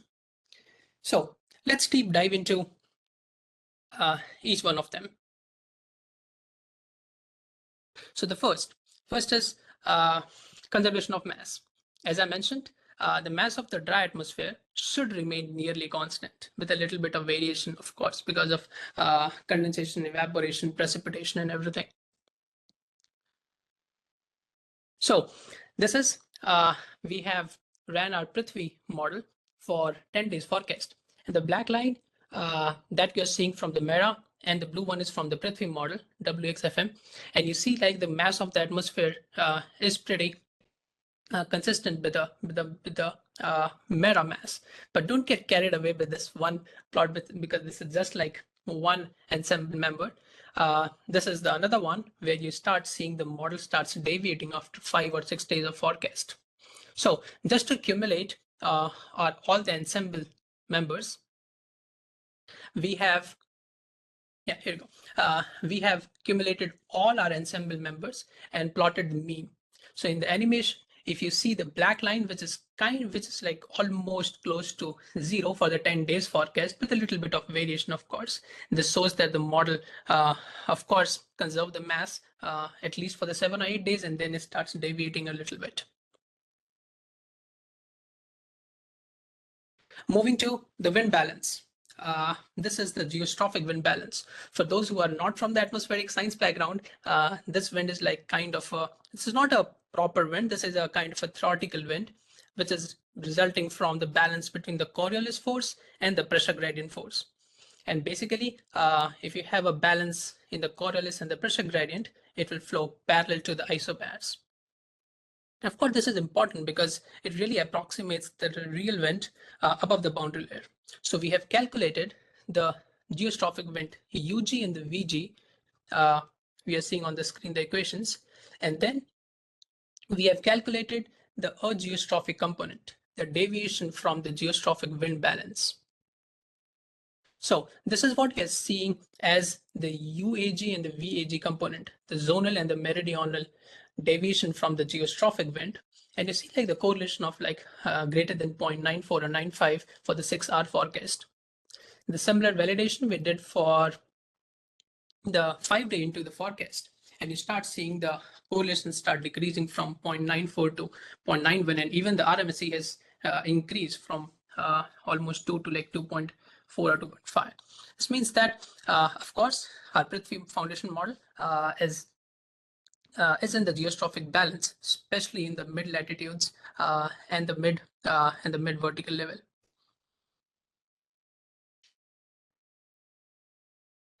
Moving to the next wind, which is the thermal wind. Again, thermal wind is not the actual wind, but this is just like tells you the vertical change in the geostrophic wind with height due to the horizontal temperature gradients. So we have calculated our UT and the VT, which is the thermal wind, the zonal and the meridional component of the thermal wind. So the first row, those are the validation for the meridional, for the zonal thermal wind for the 6-hour forecast, and the correlation you see in the range of 0.85, but not for the like meridional wind. For the meridional VT, we are calling it VT. That is the correlation like far less than the zonal wind. And the similar, you can see for the 5-day into the forecast, the correlation has significantly decreased from 0.85 to 0.32, and the similar goes for the VT2. So in terms of thermal wind balance, our model has comparatively lesser accurate than the geostrophic wind balance, but up to like 2 or 3 days, it's in the thermal wind balance, but after that, it starts deviating from what it should be. Moving to the convective parameterization. Convective parameterization, for those who are not from the background, it's the way how the model forms cloud. For example, let's say if a model is showing that, hey, this is where you have the deep clouds. But imagine you have the clouds in the model, and for a moment, let's imagine that the model's like the air is not saturated. So it doesn't make sense that air is not saturated, but still you are seeing the model has the clouds. That's why we have validated our convective parameterization. So let me give you a brief like steps how the clouds form. If you have warm air and the moist air, it rises and then it will release the latent heat. So once it releases the latent heat, it will warm up the whole column. So there are a couple of steps in this whole process. You need an instability for the air or the warm and the moist air to rise. Second is the saturation. The temperature difference between the temperature and the dew point should be kind of close to 0, and then it releases the latent heat. So in order to do the convective parameterization, what we did that we ran our model, and we have kind of tracked the hurricane. So we have fixed the domain, which you are seeing as the red bounding box in all the plots. And then you see a pretty huge convective clouds passing through the domain. And those are simply proper convective clouds like the hurricanes. So what we did is we took the difference between the temperature and the dew point. And as I mentioned, the difference should be pretty close to 0 when the clouds are in the domain. So the blue lines, which are prior to the hurricane, which is passing through the domain, and the red ones are, of course, where the whole convective clouds are in the domain, and you start seeing these difference between the temperature and dew point from 15 to almost like 2 or 3, which really means that model is not only forming the clouds, but it also like saturating the air around the pixels. So that's for the first test, temperature and the dew point. Second is the release of the latent heat. So let me show you the profile of before convection. So for a moment, let's focus only on the red line in the second plot. And the heating rate is -5 Kelvin per day. This is before convection. And what would we expect after convection? As I mentioned, during convection, the clouds, when it condenses, it releases the latent heat. And once it releases the latent heat, it warms the whole column of air. So what we expect, the negative heating rate should be pretty positive in the after convection thing. So if you see the red profile in the rightmost plot, the values are like 2 to 4 Kelvin per day. This means that during convection, it releases the latent heat, warms the whole column of air from like 200 hectopascal to like 1000 to the surface. One last thing, that again, once the clouds form, it transports the moisture. So if you focus on the blue line in the center plot, the blue line has the value like 0.8 gram per kg. And if you see the blue line in the third plot after convection, of course, that has been reduced because the moisture has been transported throughout the column. That's why you see the moisture is transported from 300 to 1000 hectopascal. So that's all I have for you all, and I'm leaving you all the same question, that if you have a model A and model B, where model A performs better in terms of prediction accuracy, but model B has a slightly lesser prediction accuracy, but have the like higher physical consistency, which model would you pick? That's all I have for you all, and open to have any questions.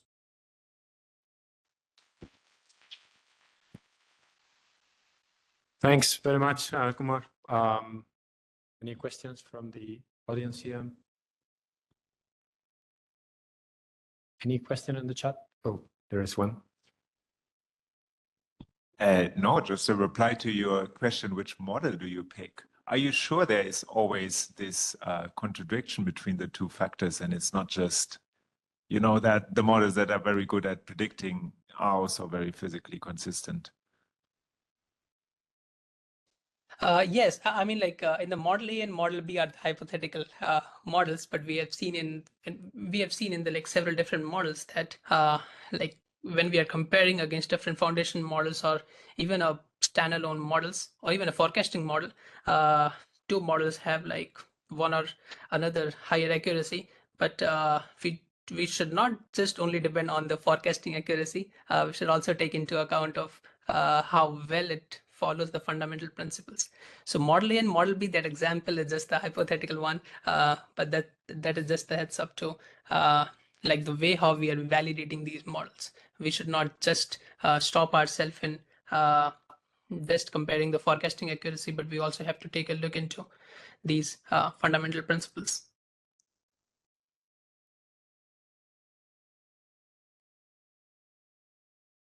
Good. Thanks. I think that we're done for today. Well, not for today. We will follow up like a second part of this session, like at 2:30. We will have to lunch very fast. Yeah, I think we will have from 2:30 to 3:45, but after that we have poster session. So you guys can take 45 minutes to eat as well. That's fine. Yeah, let's not bleeding out at 30. 2:40, I think Nicolas asked me to. Yeah, 2:40. Let's meet again in 40 minutes or something. Thank you. And the canteen is downstairs. Hey guys, welcome to our part 2 of these sessions. Yeah, of the foundation model for the advanced earth science and weather prediction. I think this mic is working. Hello. Yeah. So we'll go with the session 2.1, and we will have 4 presentations in this session. So I know everybody is out here after lunch, but please don't sleep on our presenters, right? So people who don't know me, I'm Sujit. I'm not that famous as Gustavo, but yeah. So I work with NASA Impact, and I lead the team for foundation model at NASA. So we have developed Prithvi WXC, the presentation you've seen, and maybe a couple of hands-on that you guys will do at 7th on Wednesday. So without further ado, let's go with the first presentation. So which is for the Harnessing AI for Good, Tackling Global Challenges with Intelligent Solutions by Aruki, if I'm not butchering your name. Yeah, cool.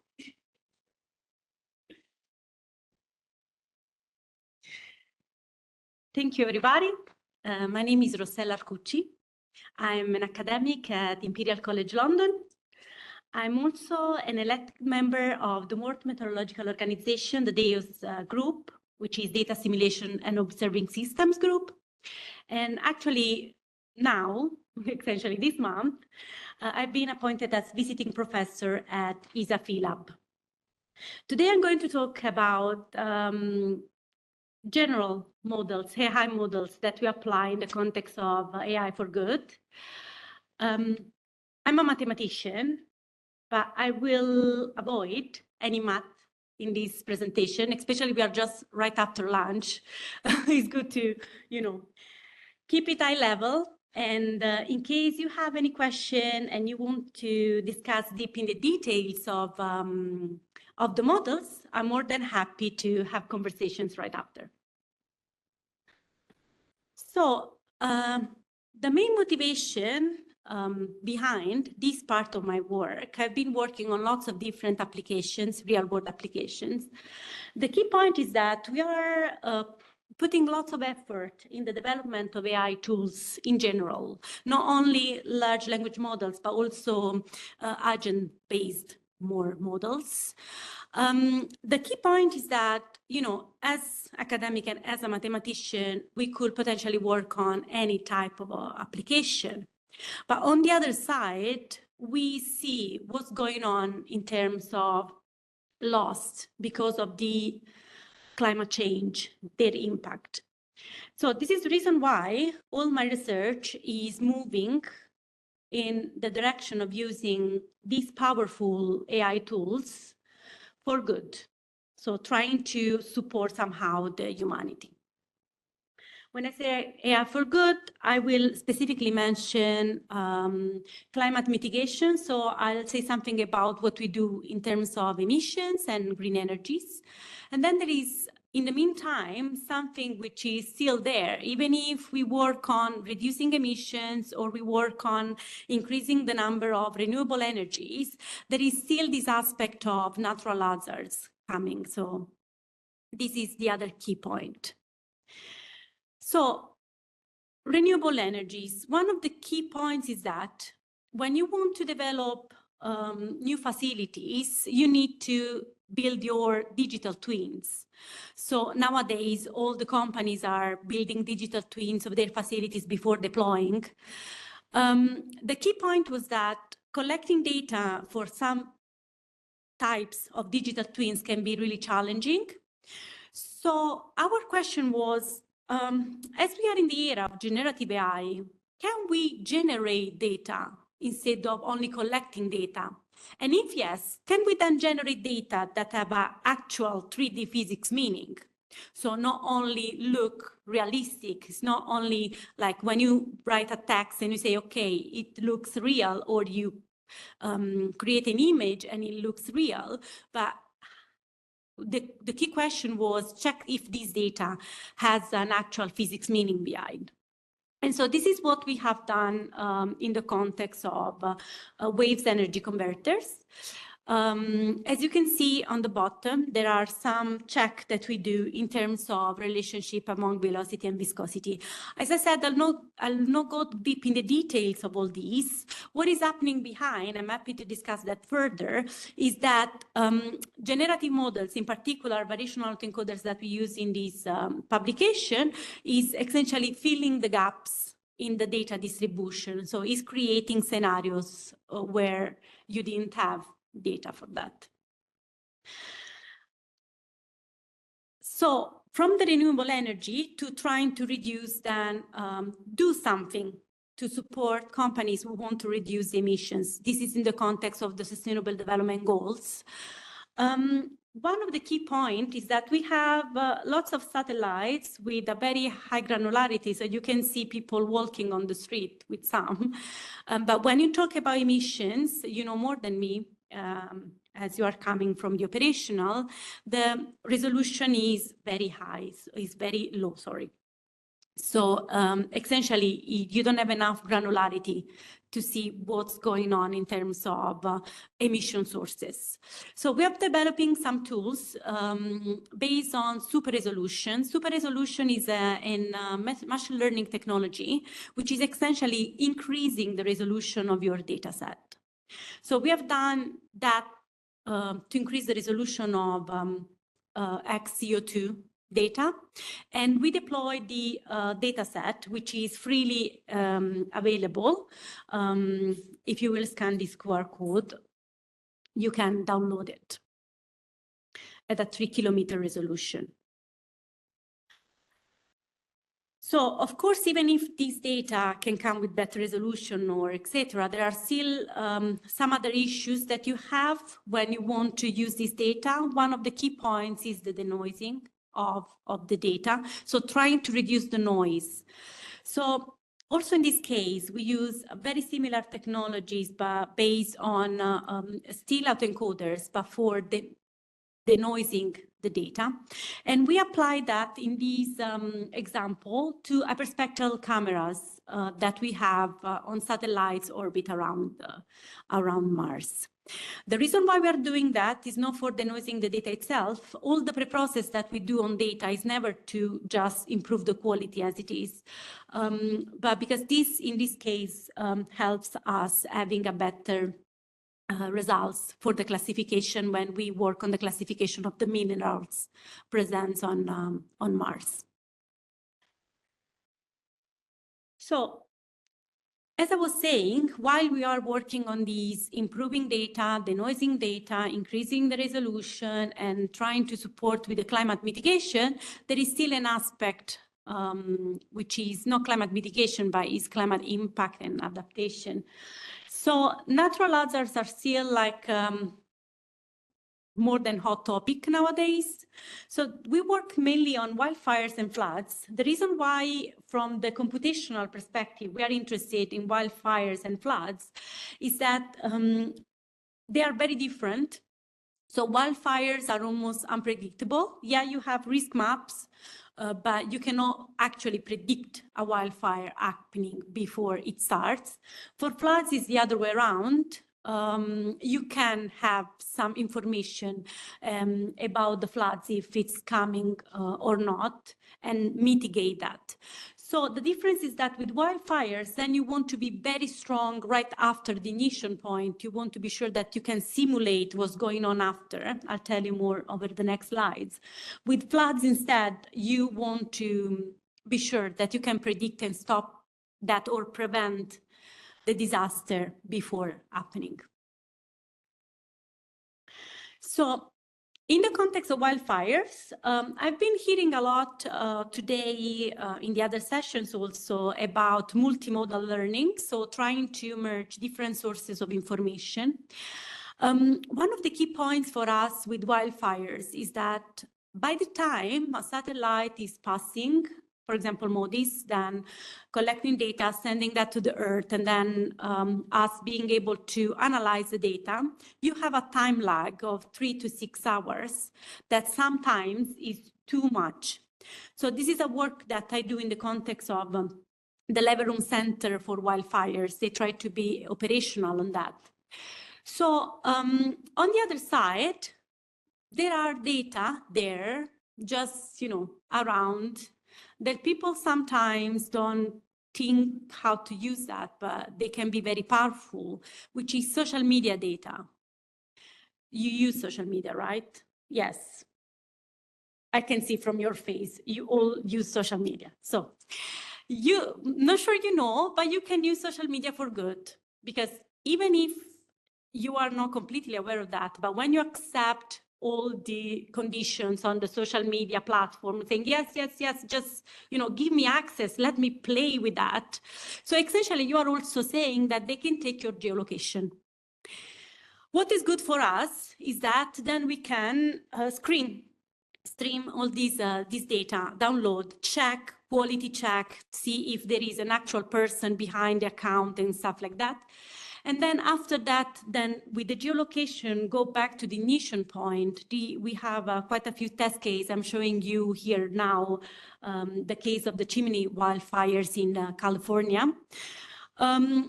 So you combine that with the risk map. So that complex, let's say, diagram on top is essentially all these analysis of the social media and then coupled with the MODIS data after.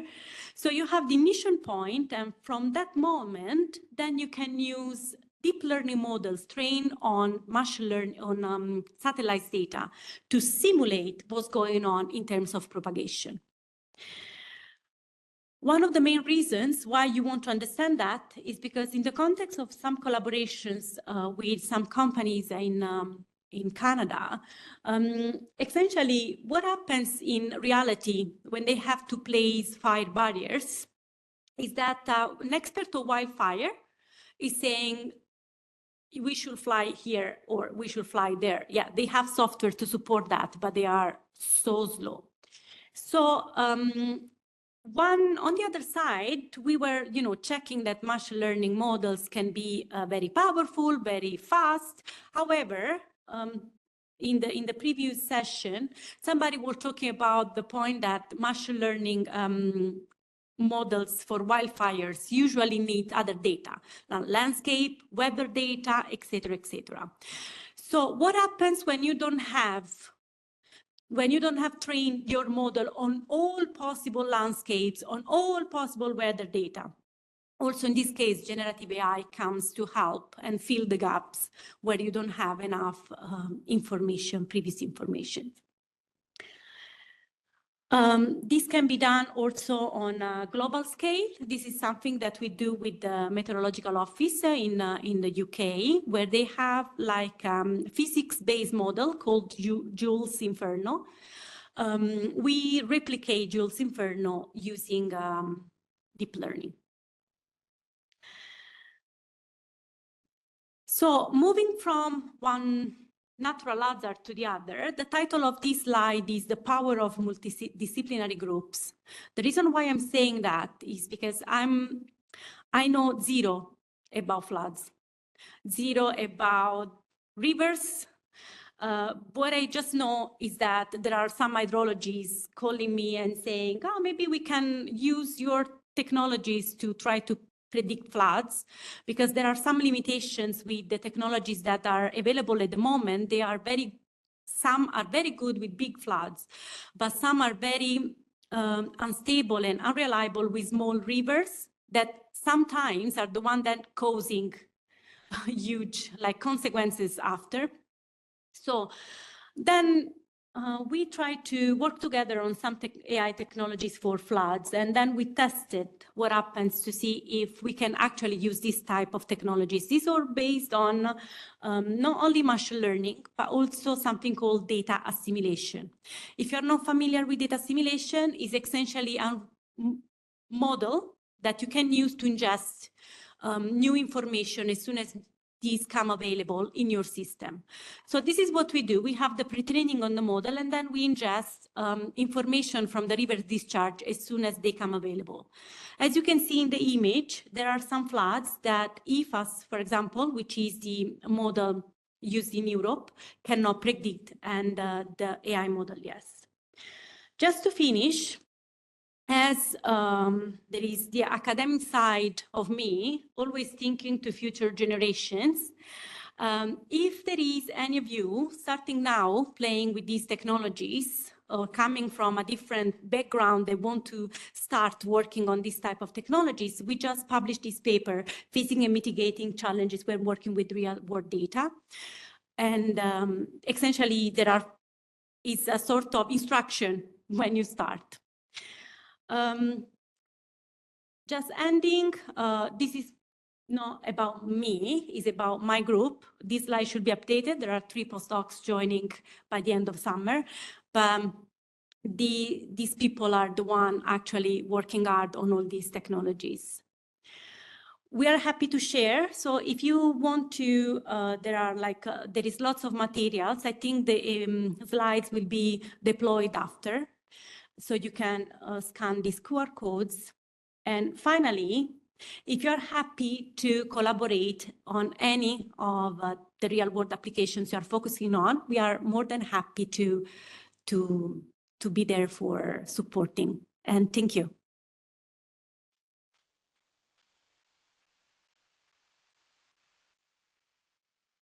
Any questions from the audience?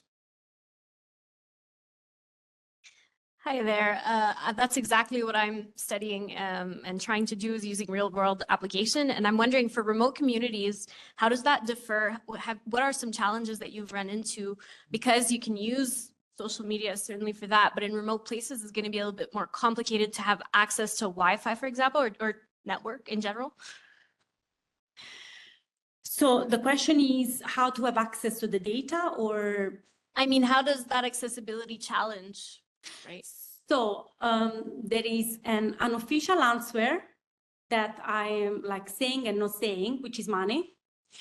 Then there is the official answer is that there are quite a few APIs that social media are happy to deploy when you use their technologies for good, especially if you can justify it, that you are using something in the context of sustainable development goals.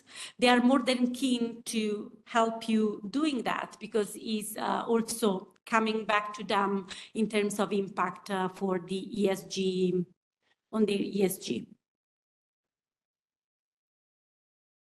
Question, Simon? Yeah, I also have one. Oh, you're well, you can go ahead. Okay, I just saw you put on one slide these fire barriers, right? So human intervention. I was wondering how exactly do you sort of these interventions, how do you incorporate them in your model? So essentially the is like you literally force the model in a way that the wildfire cannot propagate in that direction anymore. So you place the barrier. It's a strong assumption, but this is what you do to simulate what is the optimal placement. So what is the best suggestion to provide. So they are visual models. So it's like the second part is all based on CNNs. So you can force the image to be blunt and masked on that side. Yeah, maybe we can follow up. Yeah, exactly. Go deep in the answer. Thanks. I was curious, how exactly are you using the social media data? And because what I would suspect is that it might, cause spatial biases, because I mean, you essentially would have only detections where you have people. Yeah, sure. So of course there is an error in terms of placement of position, because luckily if you are texting, you are not in the middle of the wildfire. We combine that with risk maps. Combining that with risk maps, we have like the higher probability of the placement, and then we place that there. And from our test case, there is an error of 2, 3, 4 kilometers sometimes, up to 10, but still for the firefighters is good enough because you are giving them like a proper direction. Okay, yeah, what I was more thinking about is, I mean, there's probably huge swaths of northern Canada that are burning and nobody is there, nobody even, right? I would expect the model to really pick up on this and just never put any fire where there's no people. Yeah, sure. This happens only where are human sensors. We call that human sensors. So available data, as usual. Thank you.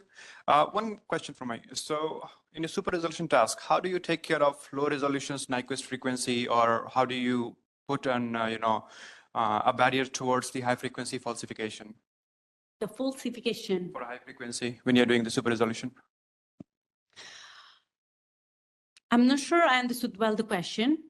The way it works, the way super resolution works, essentially you give the low resolution image, and it's building the high resolution on top of that. It's building based on the noise that you're injecting, right? Also based on the noise. So you want to we also do uncertainty quantification to see how much then the super resolution image is affected by the noise of the low resolution image and how it propagates. So the way it works actually is data-driven, completely data-driven model.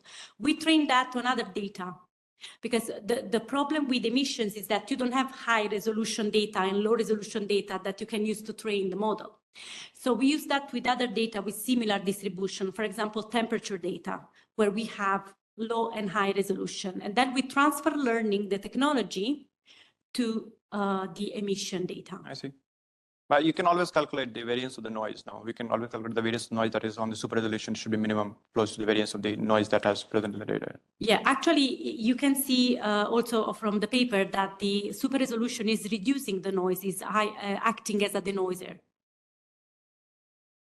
Step next to the super resolution. Super resolution, yes. Cool.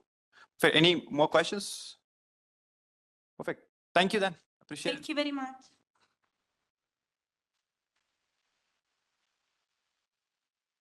Cool. Moving to our next presenter. So this will be presentation number 4 for the team to share. So it is high-res fused MIM, a high-resolution RGB DSM pre-trained model for building level remote sensing application by Mutreja Atla.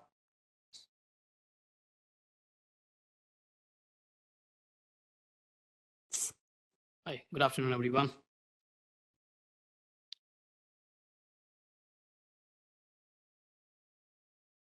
Okay, so good afternoon, everyone. I am Guneet Mutreja from DLR, and today I'm presenting you our work, which is high-res fused MIM, which is basically a high-resolution RGB and DSM pre-trained model for building level remote sensing analysis.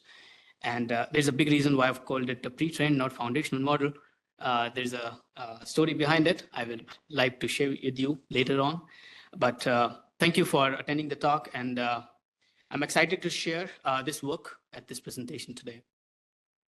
So I was looking at the schedule today about all the presentations, and what I found is more than 90% of the papers, they are working on low resolution satellite imagery like Sentinel, Landsat.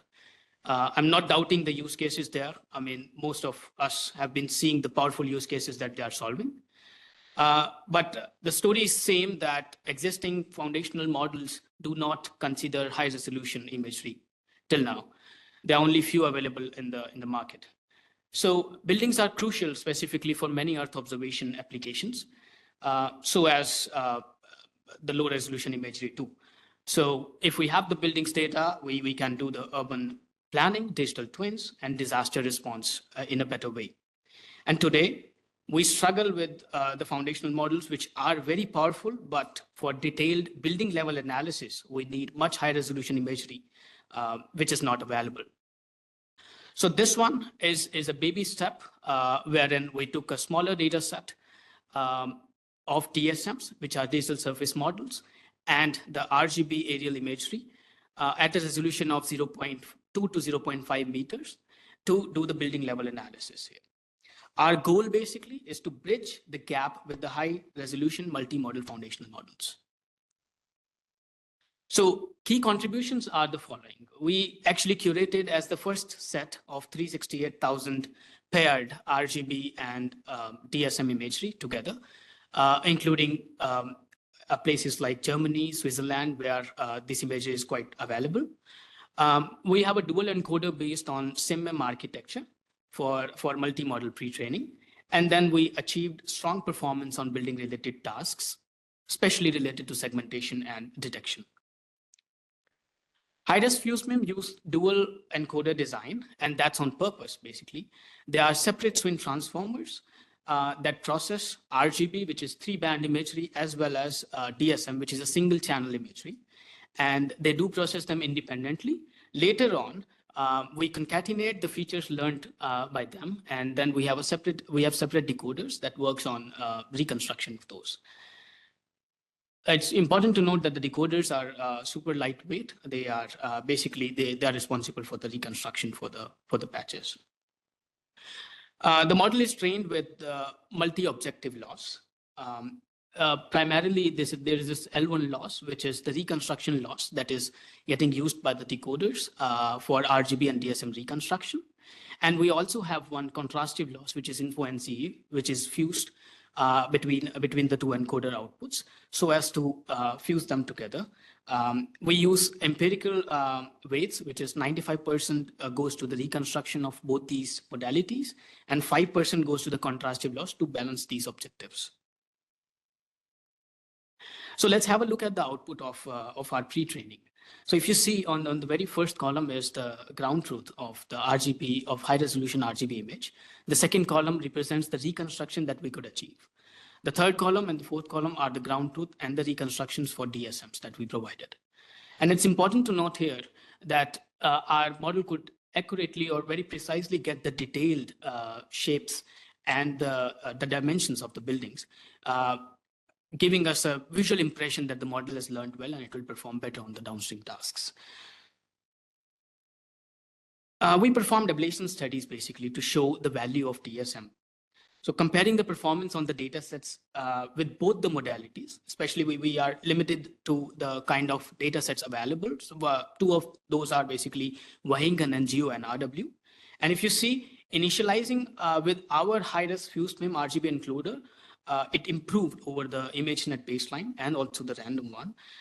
Crucially, adding the DSM encoder and initializing both the RGB as well as DSM, it yields further MIOU improvements in the case of semantic segmentation tasks. Especially for Magellan, there is a bit of improvement, which is of 0.2%, but in the case of Geo and RW, we saw quite high improvements of more than 2.3%. This validates that the DSM modality and our dual encoder effectively capture the elevation information for the building-related tasks. We also evaluated the contribution of contrastive loss in this case. So comparing the full model, which is with the MIM objective as well as the contrastive one, to only MIM-based loss, we saw a consistent, albeit sometimes modest gains across different tasks that you see here. These are all semantic segmentation based. The impact is most notable on some of the tasks where like Magellan and Geo and RW, where RGB and DSM are both available. This confirms that the info NCE successfully helps align the RGB as well as the DSM latent space for improved fusion and downstream performance. So we evaluated on a diverse set of semantic segmentation benchmarks and focusing on especially on the building related tasks like WHU aerial, which is a high resolution semantic segmentation data set available here, and the LUB-DA, which is again the semantic segmentation data set. We achieved higher performances than many of the other existing foundational models. This confirms that high-res fused MIM effectiveness for segmenting out buildings and urban features from very high resolution RGB data. These are the visual impressions of the semantic segmentation results that we have got. And you can see how accurately the roads and the buildings have been segmented in these data sets. Specifically, these urban features are crucial for the digital twins and other related tasks. The model captures complex shapes and boundaries as well, highlighting the quality of learned representation specifically. Now, moving on to the instance segmentation task, and we chose UBC V2 as the data set here, which is a quite recent data set, having high resolution imagery with 12 different types of roof instances which are labeled. So our approach basically initializes a SWIN-based masked RCNN backbone with our weights in this case, and compared to a ImageNet initialized SWIN-based baseline, our pre-training gives a significant boost in segmenting out all these different classes of roofs, basically. So this demonstrates an excellent transferability to complex instance level tasks as well. Not only that, but we have also evaluated our model on classification, but before diving deep in it, I would like to show the visual impressions of the results that we have got for UBC-V2. And here the model accurately detects and segments individual buildings. A detection in the sense there are different types of buildings with different roofs, especially 12 for this particular data set. And instances are, all the buildings are very well segmented. That's the third column on the screen. As with any research, we have ongoing challenges and limitations in this as well. So for example, the first one is the data licensing. The full data set cannot be publicly available because of some licensing requirements. And we are actively preparing and will release an open source version of this data set. And also for the DSM gains, while we found them consistent, the gains are basically modest on some tasks. So suggesting that there is a need of improvement for a better fusion is still needed in that direction. And there are many unaddressed tasks that we are solving currently. For example, we haven't evaluated the tasks such as building height estimation and DSM to DTM translation. Also, the tasks like super resolution and change detection are in the pipeline. Now, building on this foundation, our next steps include the following, wherein we are actively scaling this data set to target at least 1 million images down the line, which are all high resolution, and then fine-tuning this model on that larger data set. The midterm goals include adding newer modalities, newer modalities, including SAR as well, and basically downstream tasks, especially related to the DSM. And then lastly, we will explore more fusion tasks, and we are missing the cross attentions at the moment, and that's in the pipeline, which will be basically building it in. And in the end, we will try to train at a global scale and exploring its full potential for 3D building reconstruction tasks as well. In summary, high-res fused MIM, basically, it is a novel step towards leveraging high-resolution RGB and DSM for Earth observation foundation models. Our approach successfully learns from both the modalities, achieving strong performance on building-related tasks. We have a clear roadmap defined for expanding our dataset, tasks, and architecture. We are eager to connect and collaborate on these crucial challenges of Earth observation foundation models and high-resolution multi-model data. With that, I would like to thank you for your time and attention, and I'm open to any questions.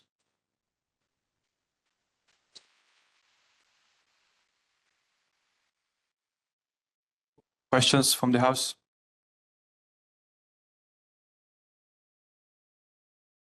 Wow, no questions. Wake up, guys. I know it's after lunch. Thank you for your talk. I have just an understanding question, I guess. Do you always need the DSM? And what about the problem that DSM is not always available, right? You need LiDAR to make it accurate and so on. That's a fair question. So that's by design choice that we have dual swing transformers there. So if your data set is available with only DSMs, you can use that, only RGB, then you can use that. So some of the experiments that I showed are available only with RGB. For example, the case of WHO Ariel, but we could still use the weights from that particular encoder. I know there are better techniques of having a shared encoder, and we are evaluating that too.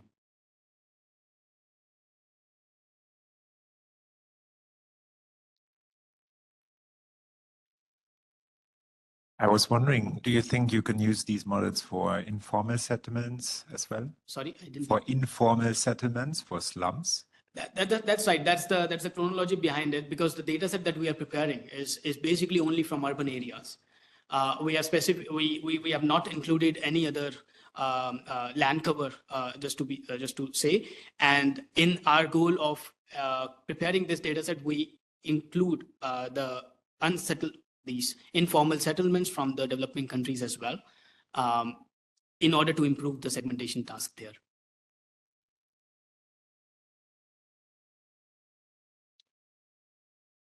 Cool, one more.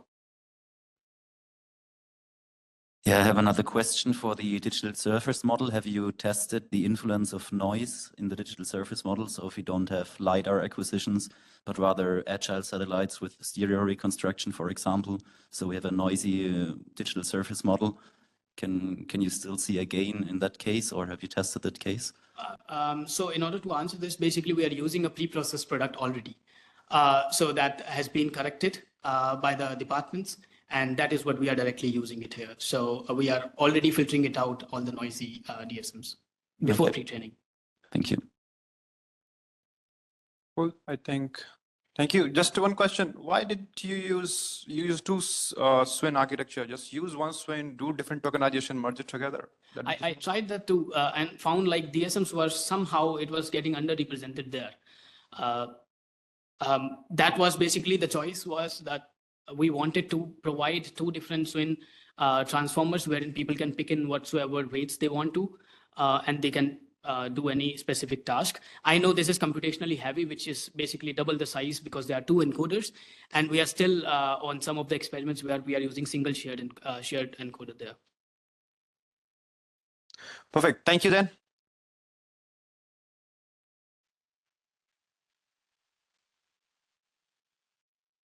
Now moving to our second last presentation. So 3D ABC, Foundation Model for Mapping Global Vegetation and Soil Carbon Stocks by Ulik Zandi.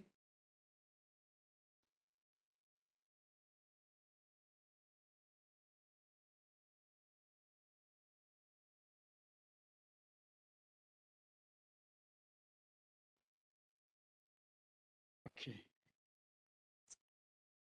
So good afternoon. Nice being here today. So I'm presenting the project of ours that we are involved in currently on behalf of my colleague here today. So this is one of the projects that we at Forschungszentrum Jülich Supercomputing Center are involved in. So at our simulation data lab for remote sensing, where we do larger scale AI for remote sensing and Earth observation applications. This is one of the projects which basically we are pursuing, developing a new foundation model, geo-foundation model for creating a carbon stock mapping for above and below ground carbon stock.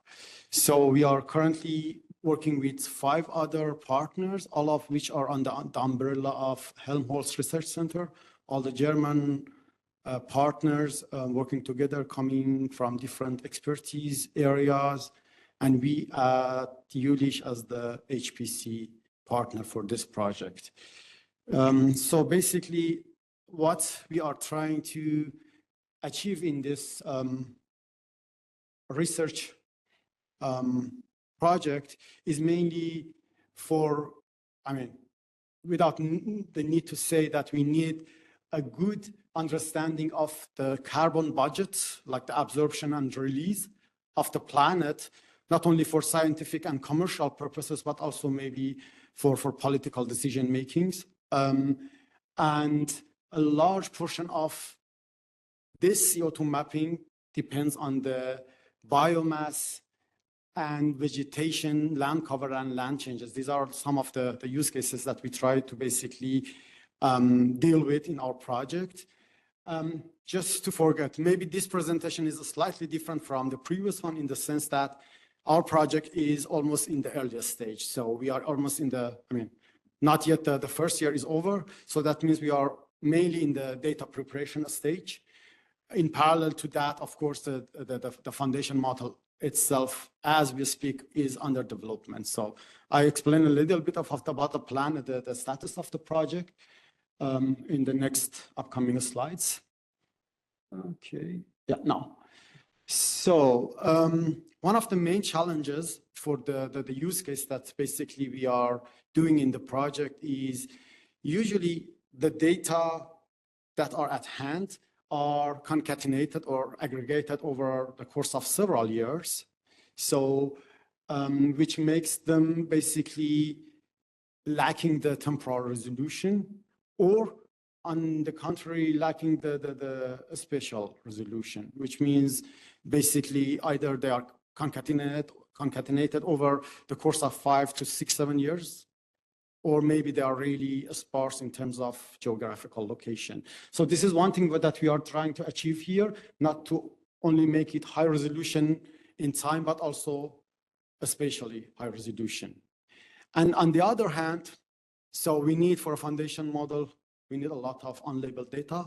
So that's why we think for this purpose, foundation model has been a good choice. I guess there is no need to explain what foundation model is. So I will skip this part because I guess everybody here is familiar with that. And why we need that, because of the concept of self-supervised learning. So we aim at deploying several different modalities in our foundation model, right? And after having the pre-trained version of the model, use it for different downstream tasks, which we have, yeah, I have to push harder. So which have defined 8 of them currently. So we'll start with the input of the Geo Foundation model. So we'll have basically as the main data set in terms of abundance, harmonized Landsat Sentinel-2. And we have the INSAR data from the German Space Agency, Tandem-X. We'll have the spaceborne LiDAR data, and we have the digital elevation model and ERA-5. So currently, as we speak, 3 of these data sets are ready, at least the first version of them. So I'll explain exactly later about the details of the stage of the data. But before doing so, let me explain the kind of downstream task that we want to basically do in this project. So we start from land cover, land change, and vegetation high in the foundational stage. Later, we go towards like above and below ground carbon stock, meaning permafrost soil. And later on in the following stages, we want to basically explore the impact of the sudden changes in the disturbance regimes, what kind of impacts they have on the carbon stock. And later on, we'll be doing net primary production and net ecosystem exchange as the final, let's say, downstream task in the project. Okay, so among all the existing foundation models, we've decided to go with 4M because of the simple fact that we have a lot of different modalities. We want to combine them. And so far, we've been convinced that having different tokenizer for each modality, bringing them everything under the same, let's say, umbrella of our Geo Foundation model is a good strategy. Of course, I'm happy to discuss it with you if you have other suggestions, if you have other opinion on that to discuss it today. That's the reason I'm here today. And the masking will be done directly in the latent space after having the tokenization done. Like I said, the main motivation is we are convinced that 4M is the best solution to deal with having different modality, which is several different number of modalities in this foundation model. Okay, so currently we have started or we have created the first version of HLS for our project, which has been downloaded and currently like the images are being created. The thing is, we decided to start with Amazonian area in the foundation stage. Sometime this year, we'll go to Arctic boreal region. And next year, the plan is to have the global version of the Geo Foundation model. So we decided to start with something easy to have the first run of the model and later on make it more complicated by bringing like expanding the area and also at the same time increasing the modalities. Over the Amazon area, we are going to have something around over 300K images, which comes with the same number of images coming from the other modalities, means JEDI and Tandem-X.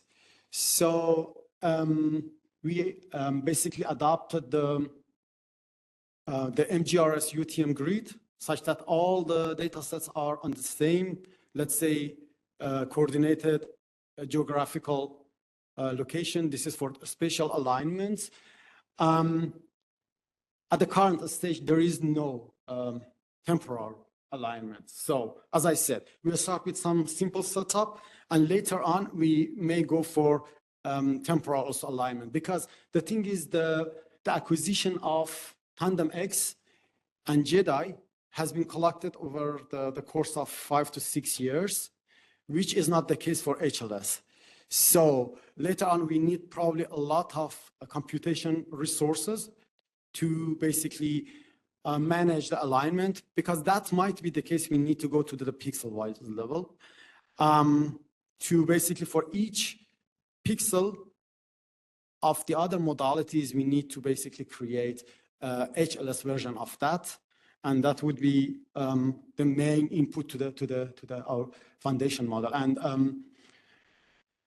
the problem is here, we are dealing with a very, very sparse input for the third dimension for canopy height and above ground bio mass, meaning JEDI. And currently we are trying to first do some dense prediction, right, out of the JEDI as the input of our network. And later, if the resources are enough, we are going to basically devise a tokenizer which deals with the modality, with the sparsity of JEDI. But this is something which is not yet decided. And I hope next time, by this time, there will be a lot of publications. So we already started submitting papers. As I said, the foundation model is going to be ready sometime in summer. We expect something like September, October, the first pre-training of the model with the almost 1 million samples is already done. This is the current plan. And in parallel to that, we got very recently, means like 10 days ago, 2 weeks ago, granted with 8 million core hours on the Joules supercomputer cluster, which is coming with over 3,000 GPUs, A100 NVIDIA GPUs. And next year, we plan to go to the Jupiter. We apply resources on Jupiter, which is the first European exascale supercomputer at Forschungszentrum Jülich. And like I said, for the data preparation itself, we are going to have the need for a lot of resources probably in the next couple of months. So I hope without going too much into details, I was able to give, let's say, the big picture of this project, 3D AVC. If I want to recap, like summarize it again in 2 words, what is our main goal that we want to achieve is, one, bringing different kind of modalities and dealing with, let's say, different temporal resolution in one hand, and on the other hand, we want to basically make it like a global geo-foundation model, which we have already started with Amazon area, and later on we make it global such that we have a really high temporal, high spatial foundation model for all the downstream tasks that I mentioned. So, like I said, this project is a combination of many different experts from different areas, from environmental sciences to geoscience sciences, and so on and so forth. I hope I am able to answer some of your questions, if not all of them.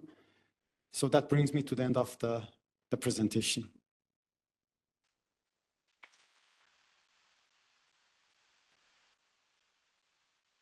Questions?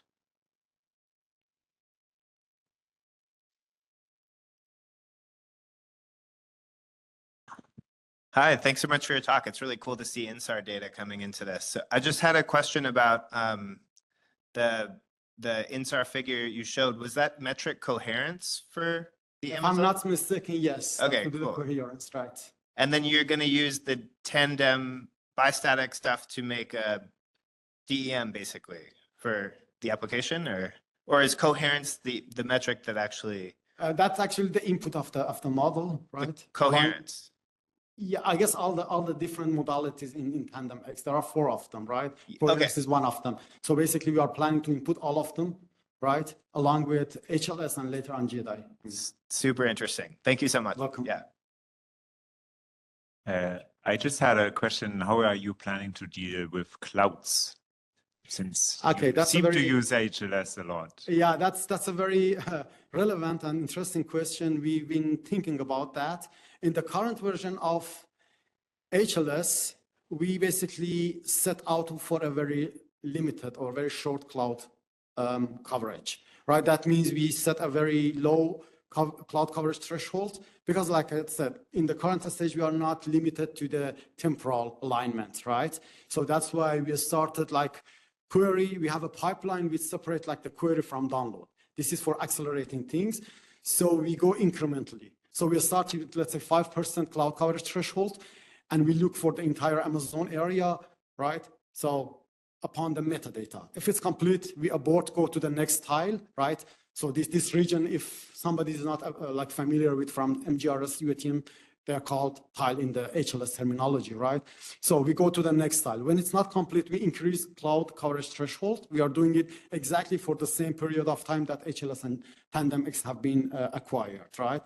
So currently we have a very low, very compact histogram in terms of cloud coverage threshold. And later on, when we go to the temporal resolution, which means for probably each patch, right, or each pixel, we want to have the same acquisition aligned, temporally aligned with other data sets, we are going to end up in a situation where the cloud coverage could be quite high in some of the areas. And we said, okay, having a bit of cloud coverage over some certain areas of Amazon is not a bad thing because the model may be able to learn from them, because there are tiles which are 100% cloudy over 4 to 5 years. There is no hope to get a completely cloud-free. But okay, we discussed this, and we think might not a bad thing to have because we help the model to be like to learn under a noisy situation. Thanks. Okay. So I suppose that answer was concerning the clouds themselves. But how do you deal with the shadows of the clouds? Actually, like I said, we probably are going to set out for like having like the median, right, of the certain acquisitions. And also on the other hand, we have different acquisitions, right? We could basically choose which are coming from without any cloud. So currently, as we speak, we are in the middle of processing the HLS data, right? So I cannot really say what is. Hi, yeah, I'm actually currently working on the cloud HLS data on my computer here. So I can answer your question probably better than he can currently. No problem. So the thing is, for using the HLS 2.0 convention for the F-mask, which basically has discrete integers on a quality assurance layer that you need to convert with a bitwise representation from the integer number into, is it a pixel with a cloud? Is it a pixel adjacent to the cloud? Or is it, for example, partially covered or not? And as Ehsan said, we'll be using in literature, there's the median value. So once we have replaced all the NaN values with 0, and once we have, I think it's 0 with NaN values, then we will also be making sure that we get as cloud-free possible tiles. The thing is also, we don't have a regular number of acquisitions for each tile. So some tiles may have more acquisitions that are then also more cloud-free, and these can then be more easily processed. So this will also be done on a tile-by-tile basis. Thanks for serving me, Sami.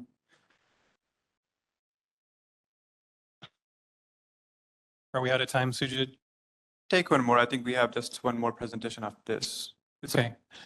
Thank you. That was nice. I'm really curious about both the soil and carbon, which are typically point-based, like label data, right? So like you've got observations from JEDI or observations from soil samples. How do you fit those into like a vision transformer context? Like I said, this is something I cannot answer at the moment because I'm not the right person who's working with those data sets, right? But the idea is that having like different tokenizers for them. So how exactly this tokenizer is going to look like, I don't know. It's under development. I'm not the person who can answer the question. So that the partner, like the colleague who is really developing this currently as we speak, is not unfortunately today here. He was planned to be here, but yeah, some accident happened. I couldn't be here. So I was supposed to be supported by a couple of colleagues because of different reasons. They didn't manage to be here today, unfortunately. Yeah. I can support you there. If you're following 4M model, then it will be just, you will take in one modality, another modality, and you will just train the tokenizers. You will have MLP there.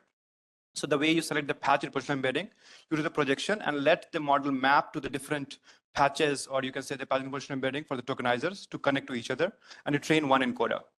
So what you do is you pass 50% of information, let's say for 50% information of modality A, 50% of modality B, and let the model reconstruct both of the modality at the same time. So the model will learn automatically the correlation between the both of the modalities. That's generally what happened in 4M. If you're going to follow 4M, then that's the approach. Thank you so much. It's not so easy to present somebody else's slides. Sorry for that. We can take a very quick question. Okay, very quick question. Great presentation, by the way. Are you planning to use the biomass mission data at some point? If no, why? And if yes, what would be your wish in terms of as we data? speak, there is no plan for that, nothing that I'm aware of. So I'm not sure if you're going to make it. So because already what we have at the table is already a lot, and we have to be done in 2 years' time. So we don't want to make it too ambitious, to be honest. The next step depends on the current step, how we achieve that, and there is a freedom that you basically steer of our next let's say milestones. There is some freedom there, but currently there is no plan for that. Thank you. Thank you.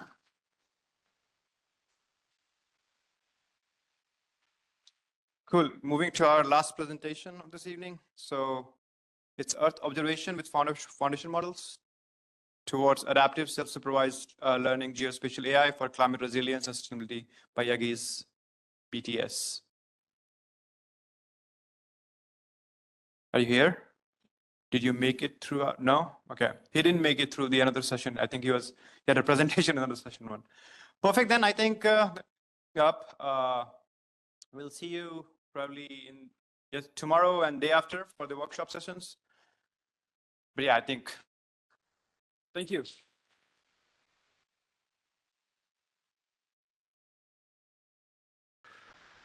We will start with the first presentation, GeoBench version 2, advancing benchmarking of foundation models for Earth observation.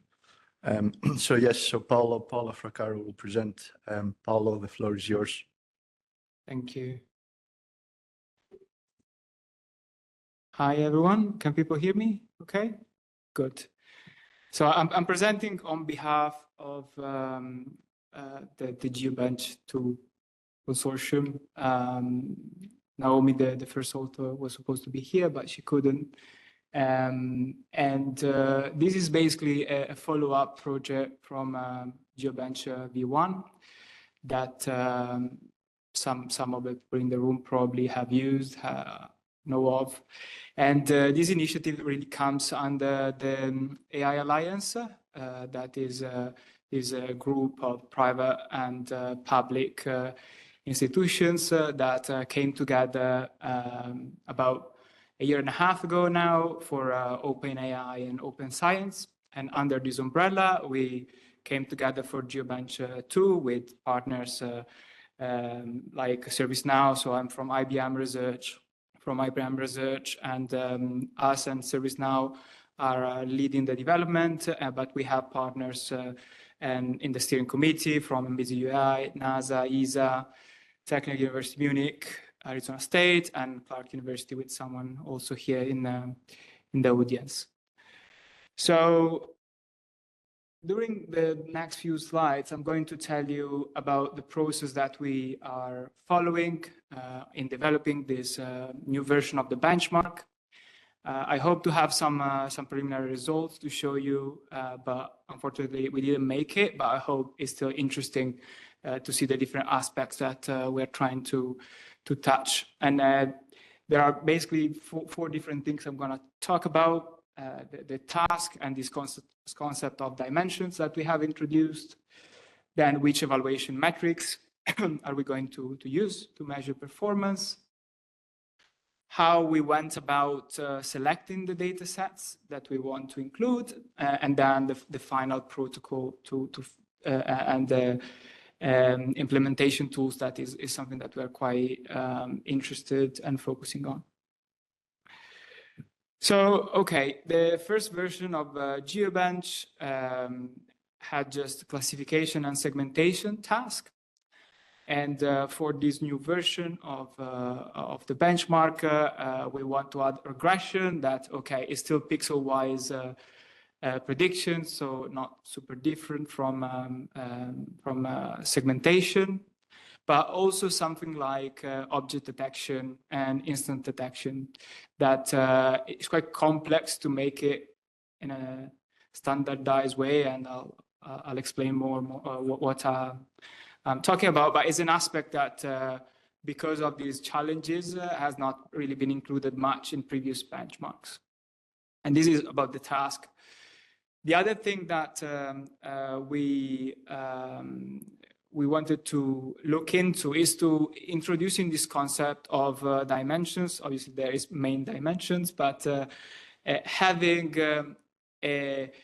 enough data sets in the list of data sets that we're including to have some meaningful representativeness around the dimension like multi-temporal data sets, optical data sets, radar data sets, multi-sensor, multi-input, multi-resolution, multi-region. So this is to have at least 5, if not more, for each dimension. So when in the end one might be interested in a specific aspect, they can just focus on these subsets and they can compare the latest foundation models on those specific aspects that they're interested in, rather than, for example, in the previous version, it was really classification segmentation, but there were no tags or no specific dimensions defined. And we can see in some of the data sets that we're looking at, for example, flood is a representative of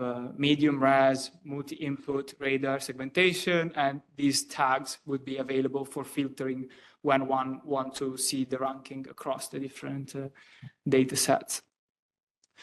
Then the second step is about the evaluation metrics, and we have the usual suspects there in terms of the metrics. So accuracy for classification, MIU for segmentation, MIE for regression, and MAP for object detection. And then the thing that I think is also important to think about is how do we actually compare the different models in a way that is fair and representative of the reality of the ranking, but also informative for users.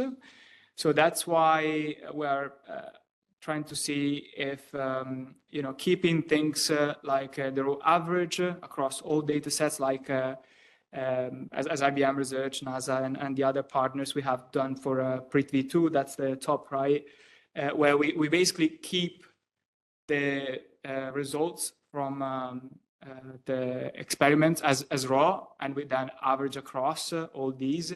So we have a score that goes from 0 to 1 that preserves the meaning of what we are interested in, or and this will be part of it for sure, is the linear transformation based on reference points that was used in GeoBench V1, where basically we are rescaling the score for each data set, for each model, based on some reference points that is based on baselines that we have done before. So the better models will be close to 1, or the models close to the max baseline are going to be close to 1 or above 1. And then the worst models will be close to 0. Doesn't mean that the accuracy was 0 in that data set, but you see that for ranking, it helps, but then for actually preserving the meaning of high or low performance is not really helpful. this is where we are in terms of the selection of these data sets, and this is the process that we're following. So we compiled a list of data sets. We filtered out against our dimensions and tasks that we wanted to look at. Another very important thing, because of the nature of the consortium, is really looking carefully at licenses.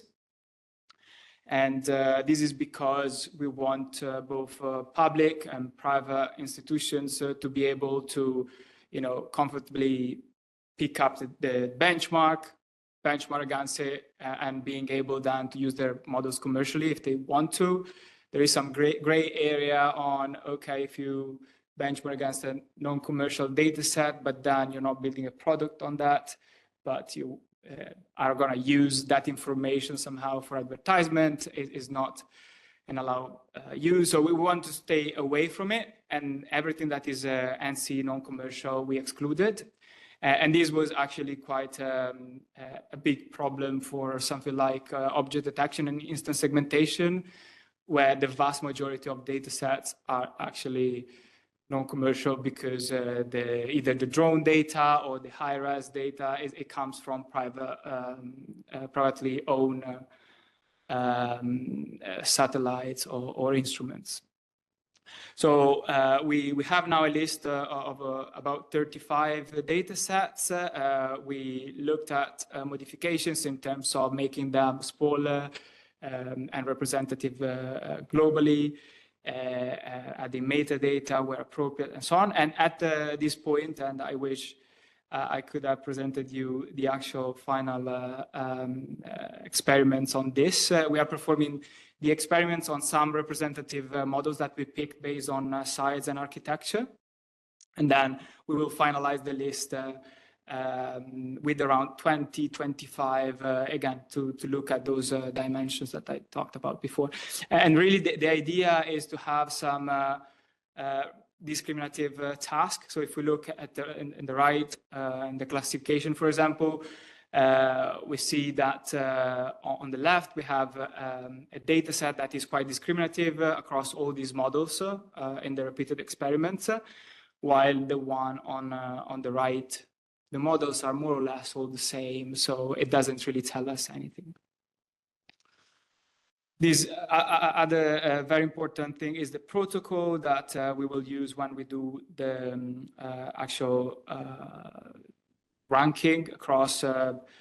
We have a selection on the right, and I hope there are many presented today, some of which we weren't aware of, some of which we will probably add, but people do not get offended if yours is not in the list. But the point through the tools as well is to make it easy for people that might want to onboard their model in something like TerraTorch, and then being able to follow the protocol quite easily. But the protocol would be to use full fine-tuning. We're doing frozen in terms of ablation, but we feel like using full fine-tuning because in terms of ranking, maybe there are some experiments also on the Pangea that will be presented later. Maybe the ranking doesn't change, but again, because of the nature of the partnership, absolute performance is quite important for commercial institutions and people that want really to use models in practice. So having an idea of where these models can actually get is quite important. Then some prescribed decoders. And as I was saying, for object detection, we are building on faster RCNN and mask RCNN. That might not be the best choice for VIT-based or transformer-based architectures. And we'll see what comes out from these experiments. But we are actively thinking how to make it more fair, how to provide more functionalities in TerraTorch in a way to have also these models not penalized. We include hyperparameter tuning and then repeated experiments. I was mentioning TerraTorch, I mentioned it a few times, is this library that as IBM we open sourced now a while ago. We got to version 1.0.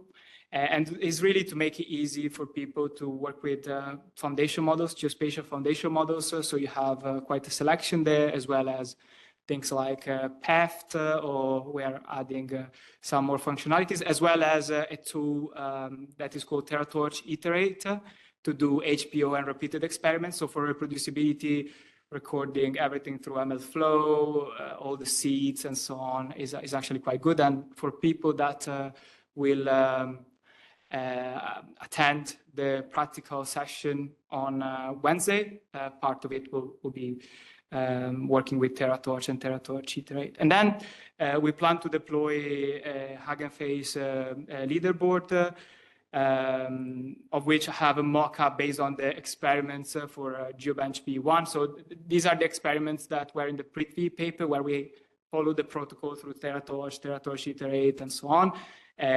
We haven't open sourced it because these are basically the results that are in the paper, but started building the actual prototype for when GeoBench V2 will come.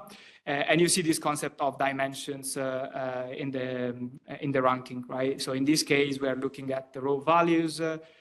You can have multiple submissions for each model, because I guess the consortium might do it, and then the authors from the paper say, you know what, I think you should fine tune it like that, and people can submit. And then you can have an overall score, and then these dimensions that for GeoBench V1 were the ones you see here, right? Segmentation, classification, and then we infer the high res, the medium res data sets, as well the RGB only and the multispectral ones. So this is where we are up to, and I'm available if there is any question. Thank you very much.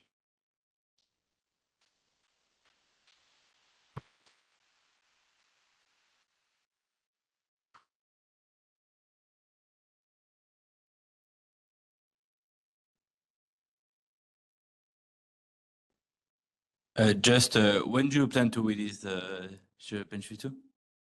I wish it would have been by now. That's the first answer. The second answer is that trying to do this selection based on actual data and experiments, and having to build 35 data modules has been a little bit longer. Has taken a little bit longer than we anticipated. We hope by the end of June to be done. By IGARS, it is really the last. So we want to be ready by IGARS. And for sure, the list will be ready by IGARS. I'm not sure if all the experiments will be available by IGARS. Okay, thanks.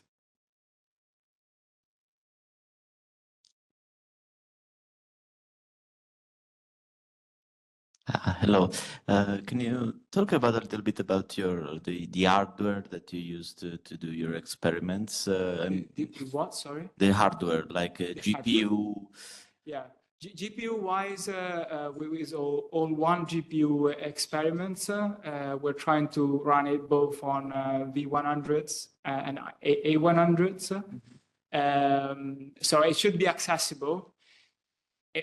It might take a long time if you do it all. That's why also there is this concept of dimensions. So you can just submit if you wanted, or test if you wanted, just against a particular set of data sets. And 5 or 6 would be, I guess, for the big models that really try to aim at anything.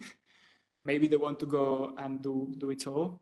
But maybe someone is interested in multi-temporal, might just do the multi-temporal ones, and it should be feasible. Okay, so I should be able to train like a Prithvi 2.0 yeah. on one single. No, that you can for sure, actually. Okay. Yeah.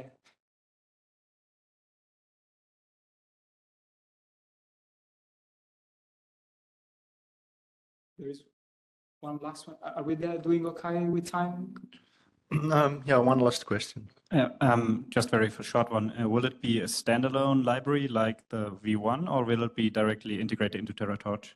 It will be directly integrated to TerraTorch. The data modules will be released as a separate library as GeoBench. But for example, already now we have the wrapper or adapters, let's say, for TerraTorch. And again, in the practical, we'll use some of those. But if you wanted to run through TerraTorch Iterate or TerraTorch on those benchmarks, those data sets for GeoBench V1, they're already available.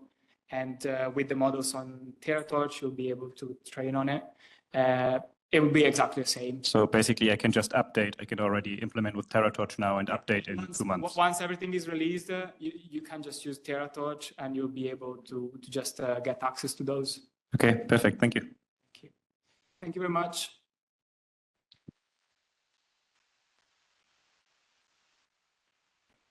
Okay, so the next presentation is GFM Bench, an explainable AI XAI benchmark with geospatial foundation models by Hamed from Clark University. Hamed, the floor is yours. Timer. Okay, good afternoon, everyone. So I'm going to talk about explainable AI benchmark for foundation models. We dropped the GFM bench from it because we don't know yet the name will be firm now. I want to acknowledge my colleagues and teammates, Sam Khalari, who's also here, students Dennis Rufai, Yao Ting, and also our colleagues from NASA, Sujit and Rahul. So you have heard a lot since this morning and probably in other talks and papers about using basically the foundation model, fine-tuning it on a task, and looking at accuracy metrics to see how good is that foundation model. I'm going to skip that part. I'm curious to see what these models learn in their embedding space. So I'm only primarily focused on pre-training stage. There's no fine-tuning happening here.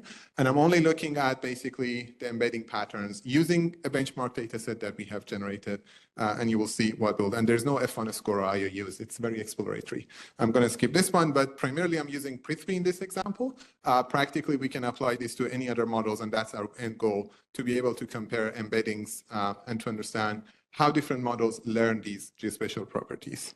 As some of you might know, Prithvi has 4 versions in its version 2, the 300 million model, the 600 million model, and there is a version that has time and location embedding. There's a version that doesn't have time and location embedding. I'm going to use the ones without time and location embedding, specifically because we want to see, does the model actually learn location? So 6 million and 300 million without time and location embedding. So this is the 2 tracks or 2 tasks that we have for this XAI benchmark. The first one, we're calling it a spectral homogeneity, which we are going to have a time series of image chips over homogeneous land cover classes, and then look at the embedding space. The second one is change detection that I will come to next. So the first task, we have sampled globally representative 100,000 chips that look like that. The center part is imaginary tree, but there will be a satellite image in the middle that have homogeneously the same land cover class. So we used an existing land cover product for that, which we accept has some level of noise. There's no doubt there. But because we are looking at 64 by 64 pixels in the middle, the hope is with that filtering, there is less noise in the model. But it's hard to imagine a land cover model is run for 64 by 64 pixels next to each other, all of them the same class. But still, there will be noise, and I will show you later on. And we use the ESRI Impact Observatory land cover map for that in 2023. For each scene, we collect, for each location, we collect 4 scenes from Sentinel-2 across 2023, 1 per quarter, and we only include the cloud-free and images without missing data. And the reason that we are doing the 64 by 64 is if we went with the 224 by 224 as homogeneous, we would miss a lot of the small heterogeneous land cover classes. For example, it's impossible to find a 224 by 224, which is 2 kilometers at Sentinel-2 resolution of smallholder ag regions, for example. You're going to be biased toward big regions. So we mask the rest of the image size, and 64 by 64 is a homogeneous land cover. These are some of the examples. The slide was a little heavy. I tested there, so images are, it will take a little while to come. But these are examples. So x-axis is samples, y is time, 4 images across 1 location, another one, another one. These are the different ag examples. These are the different tree class. So classes are crop, trees, built up area, bare ground, rangeland, and water. This is the trees. This is the bare ground. All of them happen to be in the Sahara in this case, randomly picking. These are all the water. It's probably hard for you to see a pattern there, but these are, trust me, all of them water class. This is a rangeland class, which is a very heterogeneous class to itself.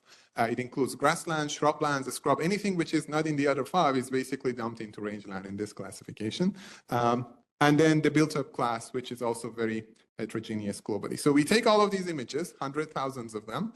We feed it through the encoder of Prithvi, pre-trained completely. And the CLS token for Prithvi in this case, which is the classification token at the image level, is 1024 in terms of vector space for the 300 million. In the 600 million is 1280. I will start with a TSNE visualization first. So we are going to map this using TSNE in 2D and see how does these clusters look like. This is what it looks like for the 300 million model. And the model hasn't seen the land cover class, right? But I know the classes, so I'm going to color code them. This is how the embedding space looks like using the land cover classes that we know.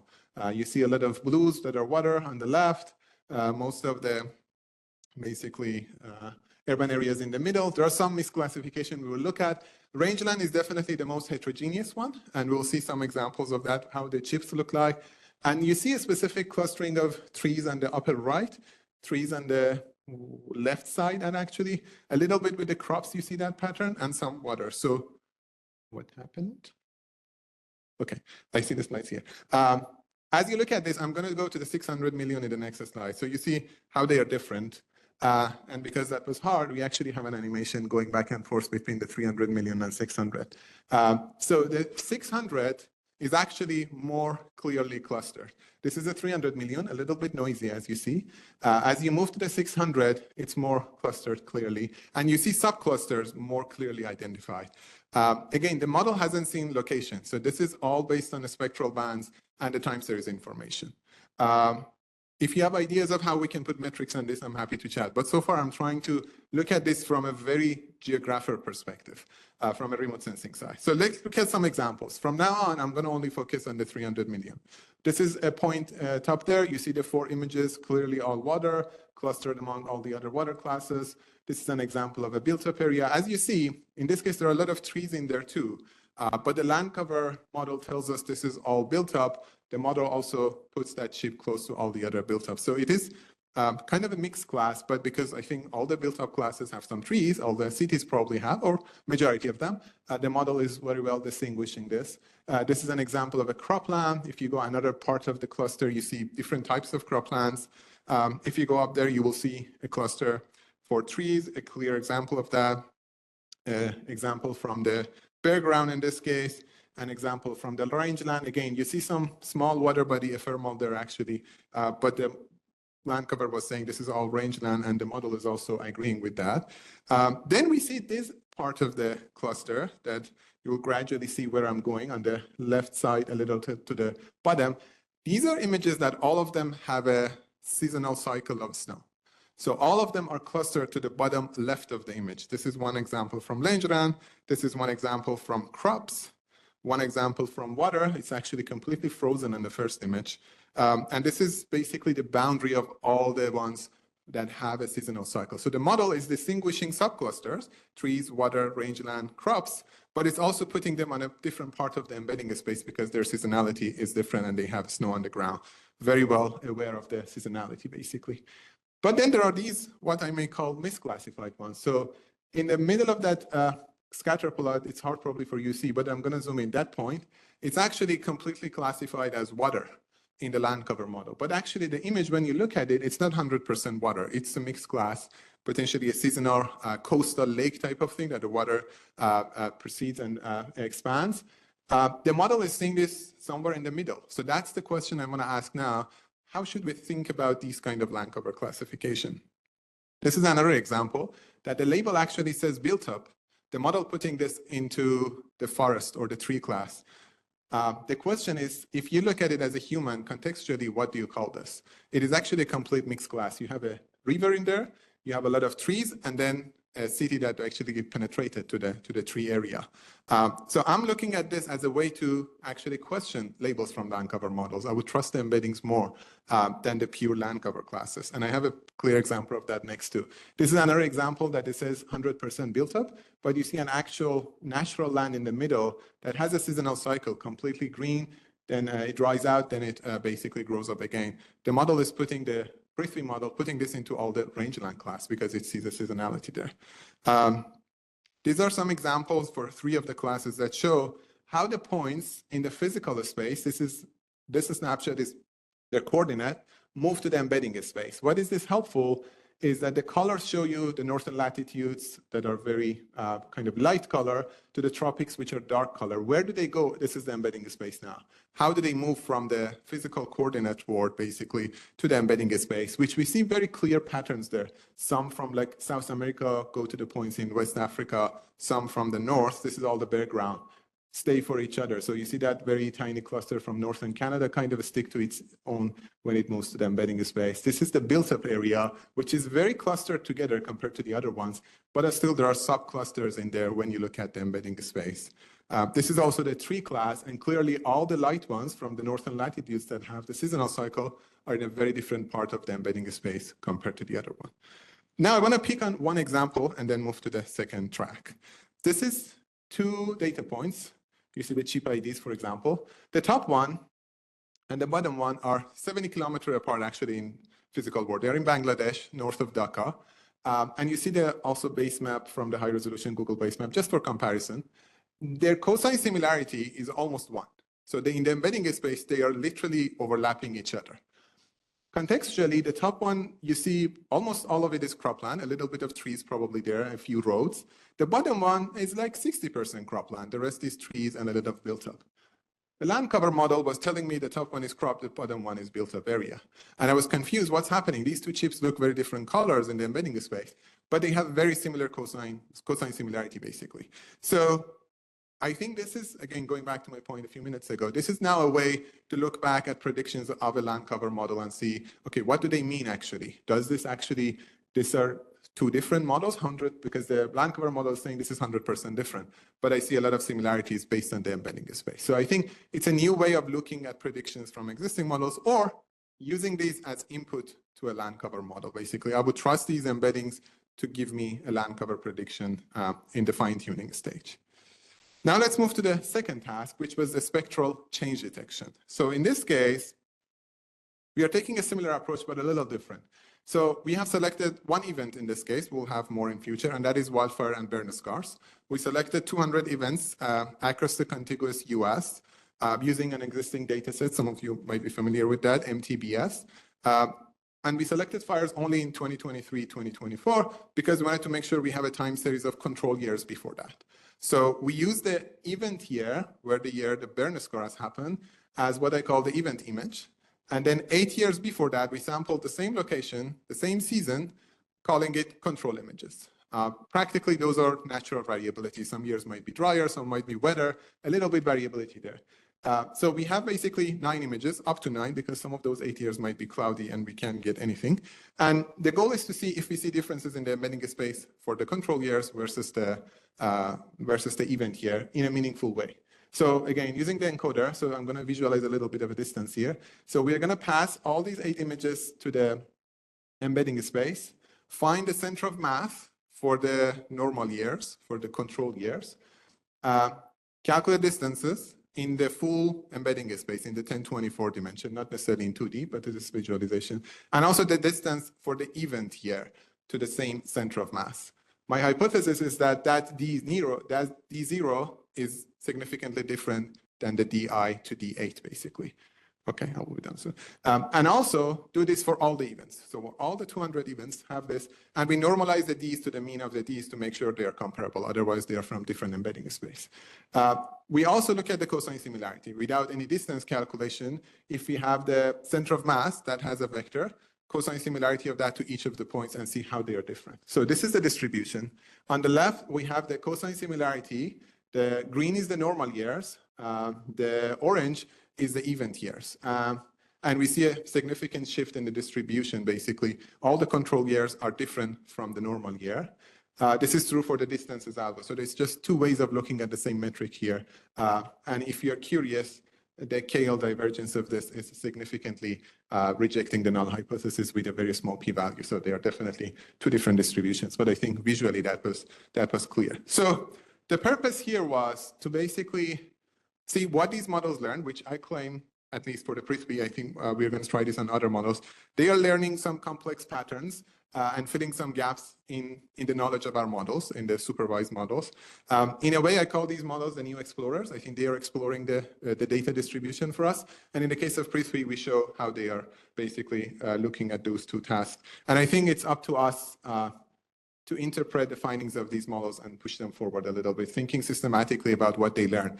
If I add Sentinel-1 to this model now, for example, does it help distinguish these patterns and clusters better, or no, it is just another mode that doesn't help much. So we can ask those kind of questions. With that, happy to take any questions. Thank you.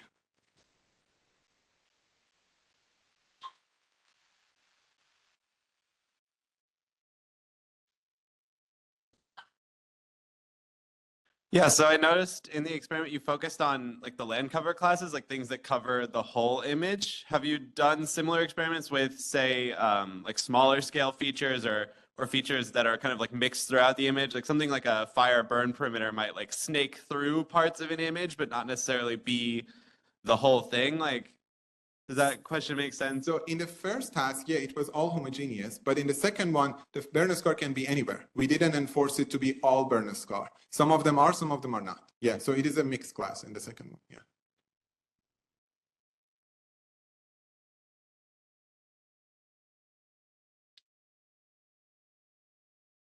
Hi, very interesting talk. Thank you.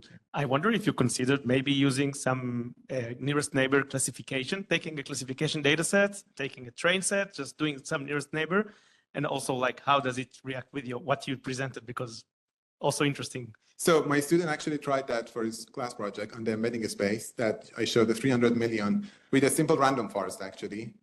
You were able to predict all the classes 99% accurate. So yeah, it works. But that wasn't the goal, but we tried that, yes. Cool. Okay, so Sorry, just one question. Can you maybe tell the audience when this will be available, in which way? Do you have any idea? So our target is to add 2 more tasks to this. One is a flood one and one is a landslide. So we have 3 tasks for change detection, 1 task for land cover, ideally midsummer, but it's the data generation that is taking time because running the experiment is actually relatively fast. But we want to make sure the samples are representative globally. So yeah, but yeah, you shouldn't expect it by midsummer. Yeah. Thank you. Thanks.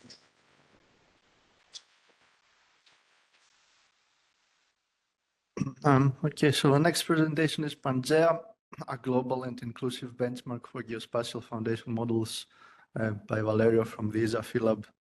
Valerio, the floor is yours. Hello, everyone. Waiting for the presentation. Yes, nice. Okay, so maybe some of you know Pangea, some others don't. For sure, probably all of you know foundation model, but yeah, let's do a short introduction. So just imagine a real world use case. So for example, trying to do a regression task about biomass. So you have, for example, Sentinel-1 and Sentinel-2 data, and you have a good model that can do it. But can this model also solve another task, like for example, an agricultural task, like boundary delineation? How can you try to solve both of these tasks in a good way, just without, saving resources and so on? Of course, a good idea is to use a foundation model. So we can use a foundation model that, as we saw today, and we are going to see tomorrow and the day after tomorrow, must have some good characteristics that are this. I'm not going to go into details because all of you know already about this, but just to read them, we really have to care about task agnosticism, as I showed you, spatial temporal awareness. So time series is a key element, then sensor agnosticism, and multimodality and adaptability. But the main question at this point is that, okay, we understood that using a geospatial foundation model makes sense, but there are so many foundation models out there. So which one should I use to solve my one or more task? I'm just a chill guy, so I'm going to benchmark them all. And to benchmark them all, we decided to do this because we found that benchmarking models is important, not just from a performance point of view, that of course it's true. So performance evaluation is the first key points of benchmarking our models, but then it's also very important, very pivotal, because we need to achieve some other good tasks that are, of course, fairness. So we want to, for example, do some benchmark that could represent all planet Earth, so not just the overrepresented area, like Western countries, for example, and to make in this way results robust also in this area. Because of course, after benchmarking these models, we can even have, of course, we can guide improvements, like was also shown in the presentation before mine, and so on. So benchmarking is pivotal. To do this, we had to set some rules to, again, to benchmark in a good way this foundation model. And we did Pangea. So Pangea is just a framework in which we put together some models and some data set, fixing some rules so that everyone can then benchmark their own models or their own data sets, following, let's say, these rules, so that all the community can then understand which is the best model, of course, given some criteria, because as we will see, there is not one best foundation model with respect to all the others. To go more into details, for the data set, we selected a very diverse set of data sets for what I told you. So yeah, for example, we took a diverse set of sensors. For example, very low resolution like HLS, a very high resolution like Galfan or Planet. Also, that can represent different area on planet Earth and different tasks. So, for example, when I say task, I say both a computer vision task, so for example, regression, change detection, semantic segmentation.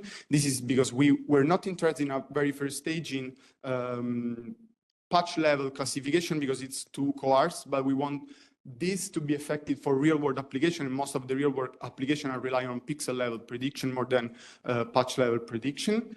But then also, yeah, task also in the sense of different domain of tasks. So for example, wildfires, marine environment, forest environment, and so on. And as I told you, this is kind of diverse because it's, again, spanning on all planet Earth. And then, of course, we focus, okay, this was from the dataset point of view, but then we also focus on the model point of view. Of course, the criteria to guide us for the model selection were two. So the open source, of course, we want to have reproducible results and results that could be used by everyone, everywhere.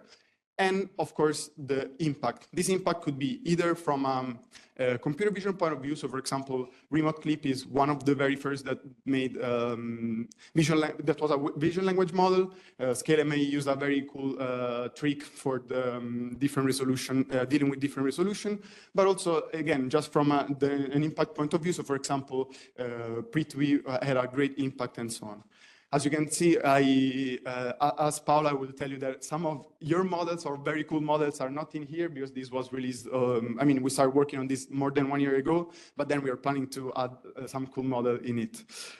But yeah, now if you want to go into the details, okay, this is just a wall text full of results, so you don't have to check all of them, just check that line. So basically, in the top two columns is representing basically in each task, which were the two best models.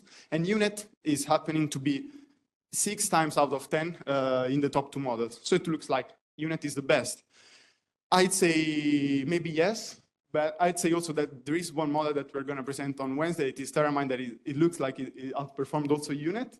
But this is true in the very, very general frameworks. So in this framework in which we're using all the available labels, in which we're using all the possible data sets and so on, but also in which we're using some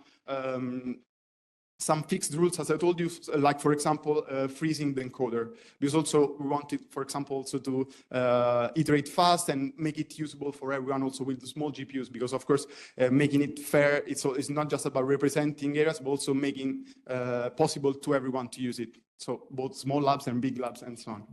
But if we then now we want to focus on some details, we can check that, for example, if we want to focus on resolution, we group the satellites and of course we group the models. If we are focusing, for example, on high resolution data set, like for example, Galfan, that is kind of very high resolution, we saw that the models that were pre-trained on high resolution data, so ScaleMA that was pre-trained on functional map of the world RGB and GFM's WIN, in which in that paper that is really interesting for this point of view, they are claiming that pre-training, especially when using mass autoencoders, is effective when we are using high resolution so that fine-grained feature could be learned. But and also remote clip, it's pre-trained on high resolution data and RGB, and it's standing out for performances as well. Then if, for example, we are focusing on Sentinel-1 and Sentinel-2 data, so okay, we know the resolution. The one that is standing is Chroma. And can you guess on which kind of data was Chroma trained? Of course, on Sentinel data. So this is one of the biggest findings that can also help us guiding in, okay, if I have some downstream task using Sentinel data, okay, I will suggest to use, for example, a model that was pre-trained on this Sentinel data, and so on. Maybe this was already an easy rule, but you know, foundation model is supposed to work on every task, every model, every data set, and so on, but it's not always like this. So it's better to, again, to make some rules standing out by themselves doing experiments.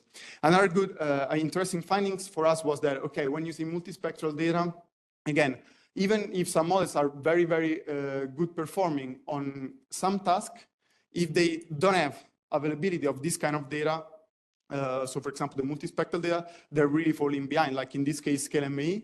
But then on the other side, of course, if we are using UNet, UNet can make use of all this data. So for example, if we have a multispectral data set and you don't know which, I mean, for example, with a variety of sensors, I would, for example, suggest just to go with UNet. Then, yeah, what happens if we are, reducing the number of labels? Then, yeah, it looks like that the performances of UNet and also of VIT that generally is worse than UNet are getting slowing worse. So for 50% of label, it looks like it's still the best, but you know, it can span all the rankings, let's say. So it can be either the best or the worst. So I wouldn't go with this. And if you're using even less labels, again, you can see that the average is getting down. And then there are some outliers saying that it can be the way worse than the others.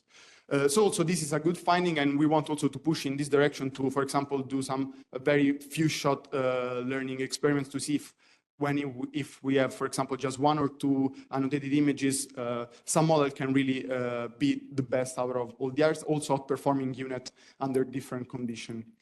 Then other than this, okay, Pangea is also a code base. So the code base, again, is putting together this data set and these models, and we're gonna showcase it in the hands-on session that you're gonna attend, right? But if you're not gonna attend, okay, we are gonna also make it available, all the material, so you can just follow it, because it will be very useful for us, but I think also for you, if you can, for example, add new data set, new models, and some of you already start using it. Someone already pushed their changes, and someone of you also made some contribution. So it can be even better if new models are arriving, not just from us selecting the best according to us, but also the best according to you. And same for the data set. If you have some relevant data set, that would be very, very nice. Then other than that, yeah, some other good news is that someone else is still, okay, using this for their own works. So for example, ESA that was accepted in CVPR, was presented this morning, is using Pangea. Terramind is using Pangea. We're gonna present it again on Wednesday. So if you want more insight about Terramind using Pangea, please come on Wednesday morning. And then, yeah, basically, we have some next steps. Some of them I already mentioned to you. So basically, yeah, adding new models, like, yeah, the already mentioned Terramind, Prithvi, but also some of the models that I checked today were really impressive. So I'm planning to add, but if you want to add before I do, please do it. And then, yeah, we're also planning to add new tasks. So for example, we are almost done with adding GeoBench, for example, GeoBench 1. And then we're going to launch also some good challenges. So you also will be pushed to participate. There will be a good leaderboard in which you will see how your model can work with respect to the others and so on. So just some takeaways. Yeah, benchmark is important. And it's important to do it open source so that everyone can use it. And yeah, then we're going to do some cool stuff. And also I want to thank all the team, because yeah, I did it. I mean, I'm here and so on, but I couldn't do it without all these nice people. Some of them are here, so you can also say thanks to them. And that's it. So if you want to read the paper, you can just scan the QR code. Thanks.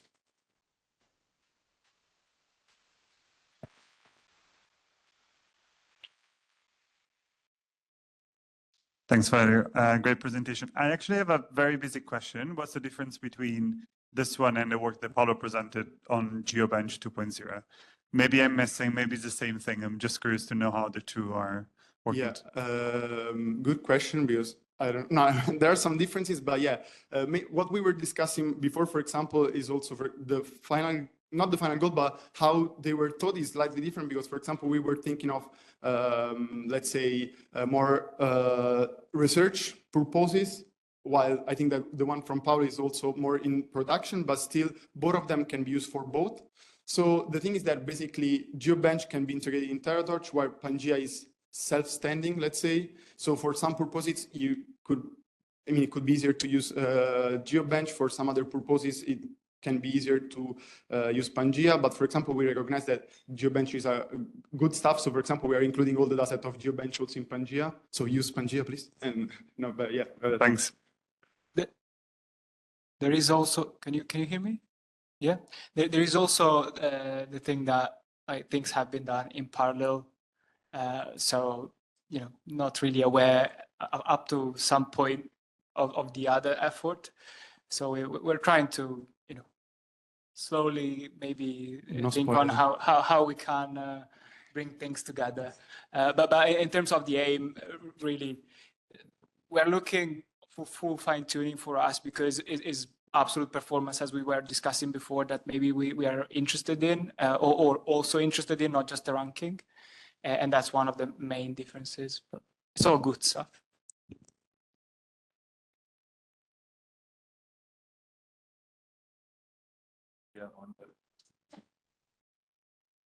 Hi, thanks a lot for the great talk. I was wondering, so you benchmark these models on data sets where you basically supply what are the inputs, or what are sort of the covariates that you want to use. I would say in a lot of remote sensing applications, you typically don't exactly know which covariates are the most useful ones. What do you think about maybe making a benchmark where you just provide the labels and the location, and then everybody brings their own features, their own EO data that they want to use, and then that way we can maybe, rather than just developing a slightly better model, we can actually figure out what are the interesting aspects that move us forward. This is a great point, so thanks for the question. I mean, of course, the idea was just to provide something that could be directly useful. So again, for research purposes, so if you want to have a CVPR paper, you're just trying to have 0.1 accuracy better than other. So of course, this was something we want on the one hand to avoid putting, for example, some real world useful task, so with semantic segmentation and so on. But on the other, we also really wanted to provide something easy to use. But this is a very good idea, and then we can talk about it, because we're also planning, again, as I showed you, to do some challenges and so on. This could be a great idea, so thanks. Yeah, thanks also for the great talk. Just one question. I mean, one risk with benchmarks is obviously that the whole community might start overfitting on a benchmark task. So is that something you considered, basically adding maybe something that allows testing the generalizability of the results? Okay, so on this, I can answer with two parts of my answer. The first one is that, of course, for this, we are trying to do challenges and provide new dataset, so that either if, okay, you were fit on this, that the already released dataset, maybe you're failing on the new one that you don't know about. And this is the first one. But then, of course, other than that, we are also providing some final metrics. So aggregating all these results, so that at the end, in the future leaderboard, you will have just one final score. So similarly to the arenas for the LLMs model. So in that way, of course, you can you can also overfit 20 datasets, but it's more difficult. I mean, so yeah. Sorry, can you guys catch up in the break, just because we're a little bit late? So the next talk is Nicola and Jente from Philab. and they will present about the AI foundation model for Earth observation, FILIO techniques and applications, and evaluation framework, including confidence assessment. Hello, everyone. So Nicolas and I will be presenting some of the work that we've recently been doing here at ESA-ESRIN Lab in collaboration with people from Leonardo Labs. So for those who attended the afternoon session on GeoDyno by Ricardo, already know what the topic is about. So it's about upscaling some of our geospatial or Earth observation foundation models and fine-tuning or assessing their performance on our in-house benchmarking framework called FILIO Bench. So let me briefly go over some of the contents of this presentation. So we'll start by introducing our geospatial foundation models. Then we'll talk about how we can evaluate these models on our benchmarking framework, FILIO Bench. We'll also discuss the upscaling of these models to some subsets of the major TOM datasets. And furthermore, we'll also talk about some confidence assessments and the applications that these models can be used for. Okay, so as you're all aware of the fact that one of the main challenges when dealing with satellite data are the vast amounts of unlabeled data. In order to solve or in order to overcome this issue, we use pre-training. So we use self-supervised learning, so we pre-train our models on unlabeled data, and then we further fine-tune them on some smaller labeled data sets. We have two geospatial models that we consider to be interesting. One of them is a VIT UberNet, and the other one is a GeoWare UNet. We both pre-trained them using a masked autoencoder approach, so we're essentially trying to minimize a reconstruction loss. The GeoWare in the GeoWare UNet refers to a second loss function that we included in the pre-training phase, namely a geo-loss function that takes into consideration the longitude and the latitude as well. So, so quick word about the data sets that we used. So we have three data sets for pre-training. So we have our in-house FILIO Globe data sets, which has a size of 0.5 terabytes. It's a really specialized data set without oceans and ice. Then we have the fast TOM, which is a 2 terabyte subset of the major TOM. And we have the 23 terabyte global major TOM dataset that we use for pre-training. For fine-tuning, we used our in-house 0.4 labeled dataset. Now, what is the goal? So after pre-training, we fine-tune these models on our three downstream tasks. What are these tasks? So we have road density estimation and building density estimation. So they are both essentially pixel-wise regression tasks. And then we have like net cover semantic segmentation, which is pixel-wise classification, sorry. So after we initially pre-trained these models on our 0.5 dataset, we upscaled the pre-training to fast TOM and major TOM using different parameter configurations. It should be noted that we only use Sentinel-2 data. However, we are planning on expanding this to Sentinel-1 data as well in order to include multimodality in our models. So basically, so we have our model. So we pre-train the encoders on our unlabeled data using a common CNN decoder head. However, for our VIT encoder, so we use a common decoder head in the fine-tuning phase, sorry. However, for our VIT, we decided to shake things up a bit, and we used the UberNet decoder for increased performance. Then during the fine-tuning phase, we also evaluate the performance of our models on different N-shots, typically ranging from 50 up until 5,000, where a N-shot of 50, for example, refers to taking 50 samples from the same region. So why do we do this? This is to effectively measure the sample efficiency of our geospatial foundation models. And so we can do confidence quantification in order to assess the certainty of our models in their predictions. Of course, there also exist other benchmarking frameworks, such as the Pangea, previously covered by our colleague Valerio. So by benchmarking or by comparing the performance of these models on various N-shots, we try to assess and evaluate the performance of these models on our downstream tasks. So in conclusion, so we have our models, we pre-train them on a fast tom and major tom, and then we assess and evaluate the performance on our building density estimation, road density estimation, and land cover classification. So in order to do this, we of course need a lot of computing power. That's why we had our colleagues from the Netherlands. They provided us their Da Vinci supercomputer, and we used a distributed data parallelization for fine-tuning.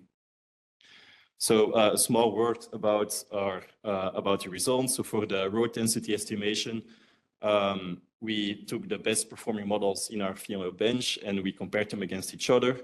And we indeed saw that the GeoWare and the VIT UPNet were the best performing models on our 0.5 data sets. So this justifies our idea for upscaling both of these models. And Nicolaus will further continue the presentation. Okay, so one of the main aims of this work is to study scaling up. So we study scaling up, and yeah, in this slide we scale up the pre-training data. So we train on the entire major tom data set, 23 terabytes, and yeah, so by pre-training on the major tom data set, we do not use any prior information. The major tom 23 terabytes data set is general. It has land, oceans, and ice. In contrast, the specialized datasets, so the smaller datasets like FastTom, the specialized datasets have prior information. They are land only.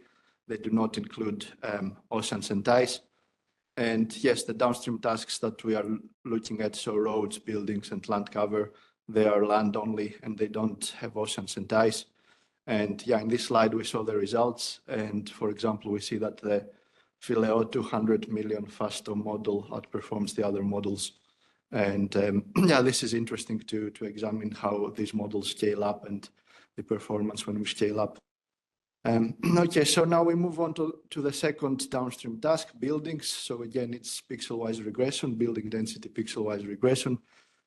We use the evaluation metric, the root mean squared error. We use the decoder UPNet and we develop the model Phileo VIT UPNet model. We also use the GeoWare UNet model. And yeah, in this slide, we do experiments on architectures in order to choose which one to scale up.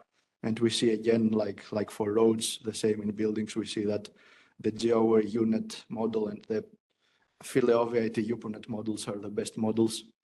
And yeah, we also do qualitative evaluation of the models. So we plot images, we have Sentinel-2 input, we have the ground truth, and then we also have the prediction by the model. So we do qualitative evaluation of our model. And yes, and we scale up. So like roads, now for buildings, we scale up the pre-training to the 23 terabytes major tom dataset. And yeah, in this slide, we show the results. We see again that the Phileo 200 million FastTom model outperforms the other models. And we also see that, for example, for n equals 100 and 500 SOTs, the Phileo major tom model and FastTom models, they outperform the GeoWare UNet Phileo globe model. And yeah, in this slide, we study scaling up in this slide for building density pixel-wise regression. Next, we do this for land cover semantic segmentation. So we have yeah, the land cover Phileo bench downstream task. We use ESA-World cover. It has 11 classes. We plot the accuracy. And we again do experiments on architectures in order to see which one to scale up. And we see that the GeoWare UNet is the best one for this task for land cover semantic segmentation. In this slide, we scale up the pre-training data. So we train on the entire major tom 23 terabytes.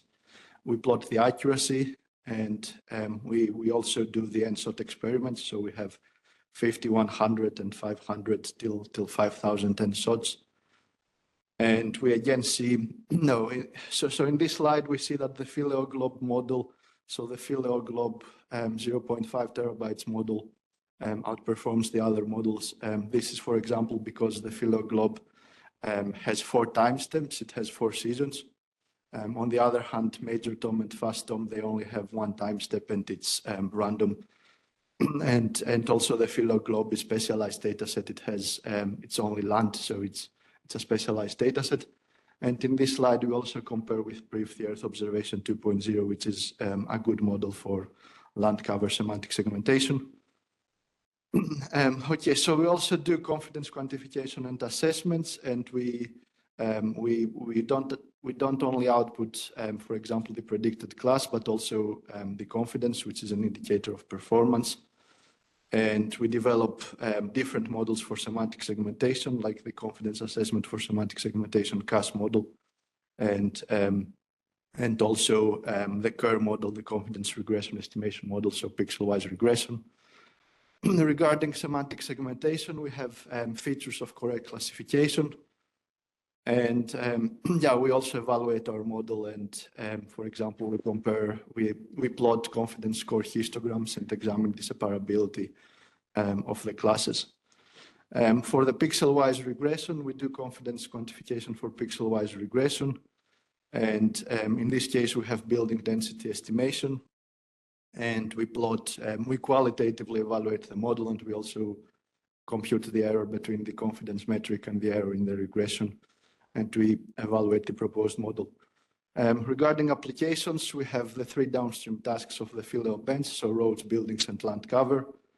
We also have confidence quantification, which can be important, for example, for anomaly detection.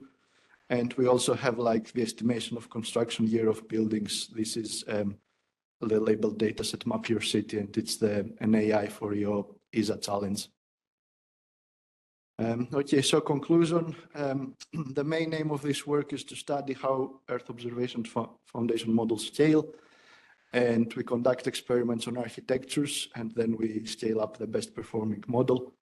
And we have shown results for roads, buildings, and land cover for datasets that are trained on the major DOM 23 terabytes.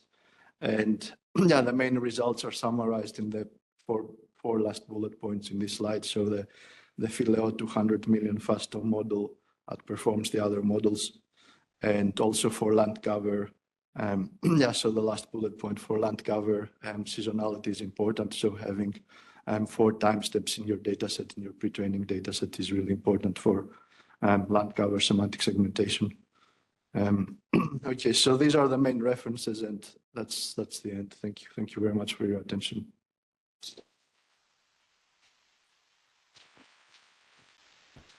Do we have any question for our presenters?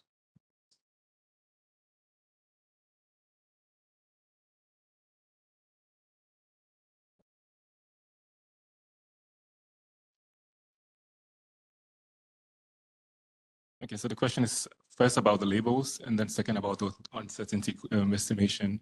So how do you compensate for the fact that most of the labels are, like you said, it's like 77% accurate, the ground truth labels? And do you see other, I don't know, do you see like from the model performance that the model is actually detecting these land classes correctly? Like what is the true picture from the model outputs in that sense?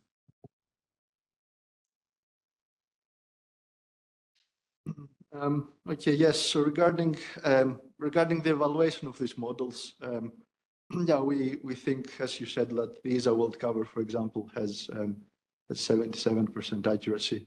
So it has like noisy labels, and yeah, so the evaluation of these models, we propose to use also confidence assessment for the evaluation of these models because yeah, either for pixel-wise regression or for semantic segmentation, outputting only the prediction is not enough. We also need confidence, which is an indicator of performance. It's the uncertainty, and yeah, it's an indicator of performance a priori. So the model knows if it's wrong or correct a priori. So it's important. And yeah, I think also the presentation earlier by Hamed is relevant. So evaluating this model, the embeddings of this model, like before downstream task, that's also important. Okay. And does the uncertainty estimation help you to understand the difference in model behavior for the different classes, or even the comparison between the different models that you presented? Because beyond just the, I guess, the raw accuracy scores or F1 scores, then the question is whether spatially the models behave differently, or the interclass like perform any significance in that sense. Yeah, that's a good point. Okay, so yes, so in this work, in these figures, for example, in these plots, we only examine the mean performance. But as you said, it's interesting to also in these plots examine, for example, more metrics that consider the uncertainty and not just the mean accuracy, for example, in this slide, or the mean root mean squared error, like in this slide. Yeah, I think this is perhaps future work. Okay, thank you. I guess we can move on, but they're both available for chats in the breaks and poster sessions as well. So thank you very much again. So now we have a speaker from University of Copenhagen, Kariria. I hope I have pronounced it right, but probably wrong. Talking about Earth exploring multimodal pretext task for geospatial representation learning. The floor is yours. Okay, thank you. So actually, my name is Nico Lang. So I'm replacing Ankit, who cannot be here today, but I will present our project Earth on behalf of our team. So this is not a talk about a benchmark data set. It's rather about creating a pre-training data set, a multimodal pre-training data set. So we heard so many motivations already today. Why do we actually care about foundation models? So there might be a business case, right? But so why do we actually care about this in the environmental sciences? That's, I think, the main question that drives our research group, which is working a lot on environmental research applications. And there are, like I would say, these main 3 points that, create this strong motivation. For many remote sensing applications, we have like very limited reference data, very limited field data available. And sometimes if we have reference data available, it's very biased. Maybe it only exists for a few countries. And on top of that, for several applications, we cannot easily just collect more data or annotate more data from high resolution aerial images, for example.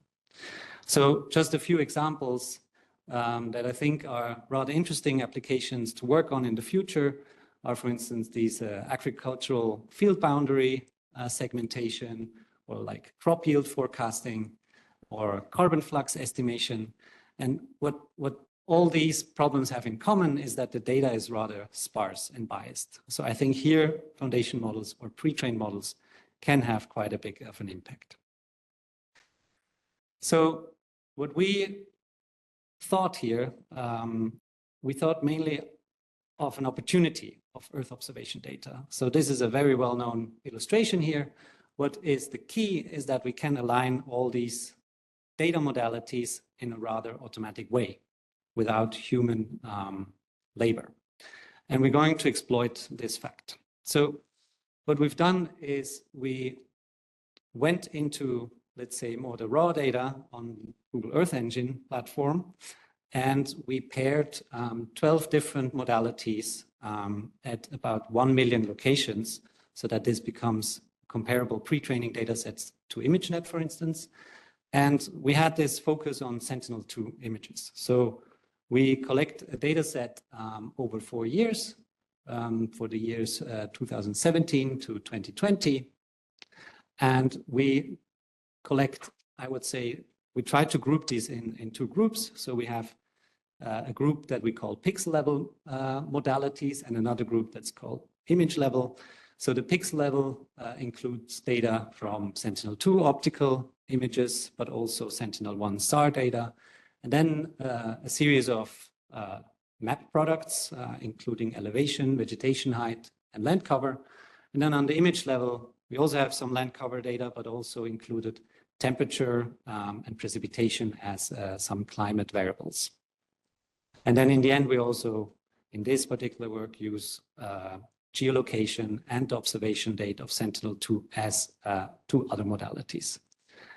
So this is just a sneak peek in how such a sample in the MMEarth dataset can look like. This is from a desert, and it's sort of clear that there's maybe not so much to learn from some of these modalities, especially not from the dense ones.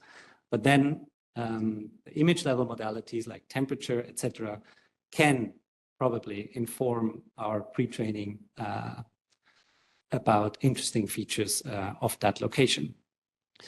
So one like sampling approach that we followed is to actually balance the data across biomes. So we used the 14 terrestrial biomes and created a uniform sample across these biomes, mainly with the hope that we will actually get more interesting samples than just sampling the whole land surface in a uniform way.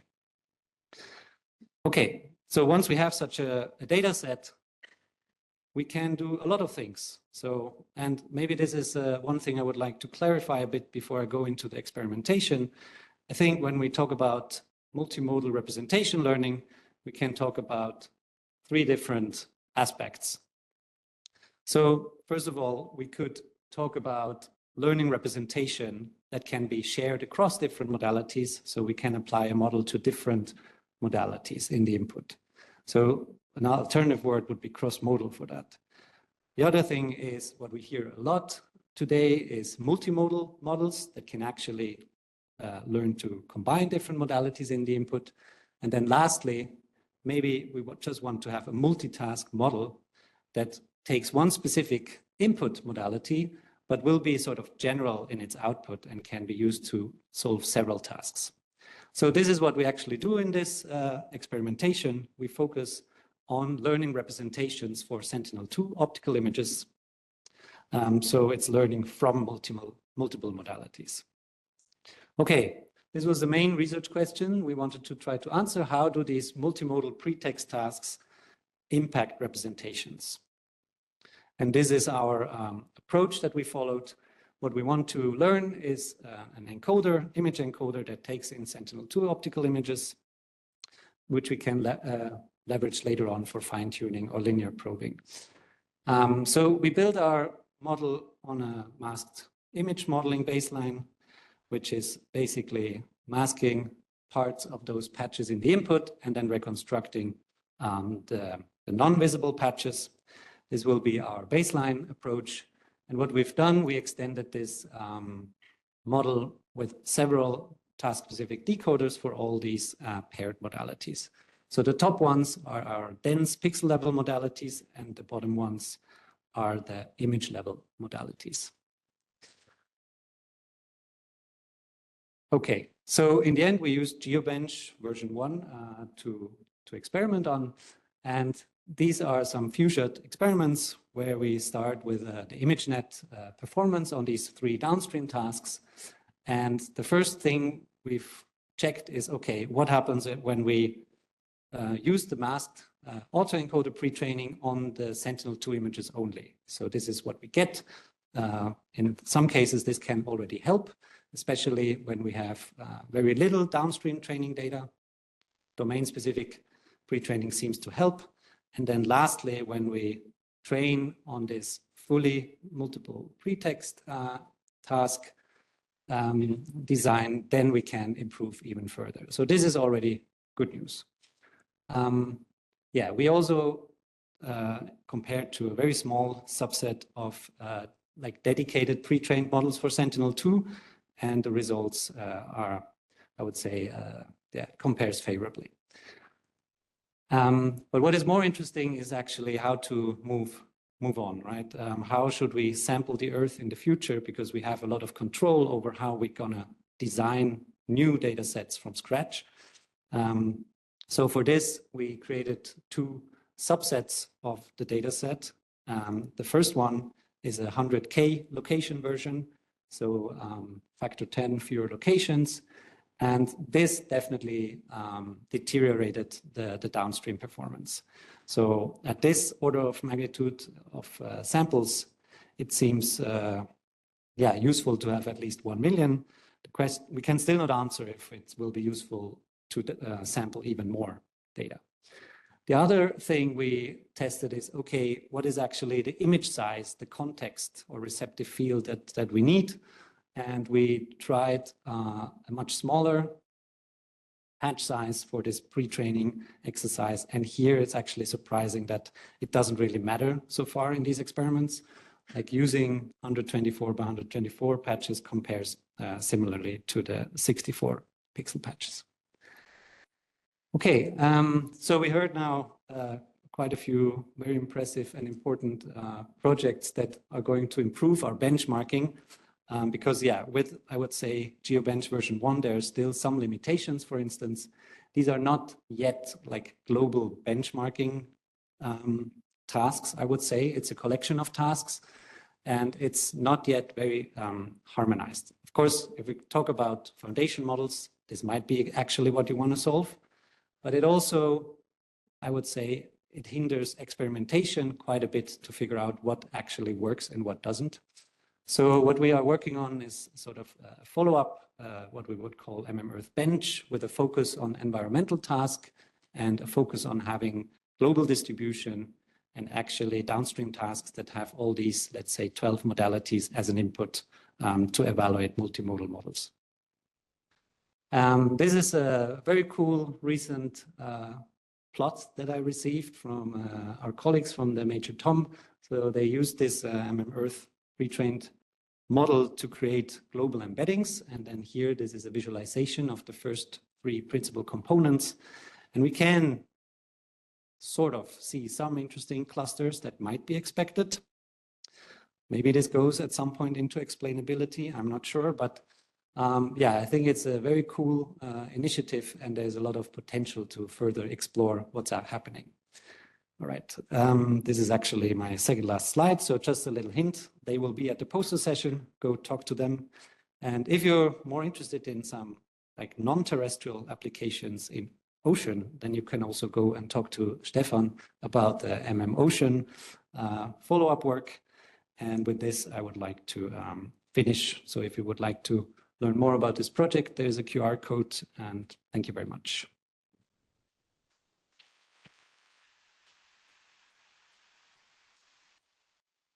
Any question?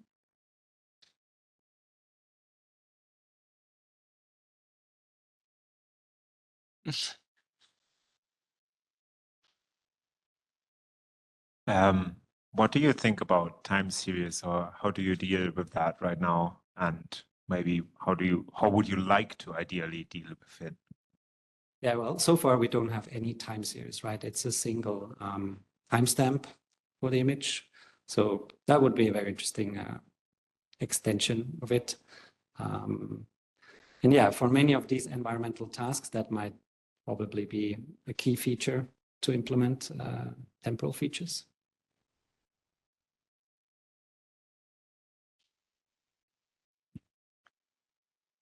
So in these pre-trained models that you're also showing in the last slide, these are all trained at the same time. So this is the pre-training phase, kind of. Yes. So my question is, including 2 land cover maps in there, and we know they disagree like 50% of the time almost, if not more.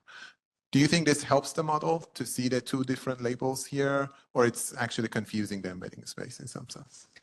Yeah, we haven't tested that. That would be very interesting to look into it. I think we need to acknowledge that this is sort of a very noisy pre-training data set, right? Everything is imperfect in here, especially for the derived land cover vegetation height maps. Still, I think so far, like if we tackle the problem setup where we say we don't know the downstream task yet during the time of the pre-training, more tasks, more pretext tasks might be better. Do you incorporate this noisiness in the loss function, or you enforce it to reconstruct the same land cover? Well, we tried actually. So there's this uncertainty. We do estimate the uncertainty during the pre-training, but we didn't see a difference between using that or not. Yeah. Actually, can you expand on the loss function? Having all these different modalities, is it, especially the dense ones and the non-dense ones, how do you combine everything in the loss function? Yeah. So in the end, it's just the big. So we use cross entropy for all the classification tasks, and I think the mean squared error for all the regression tasks.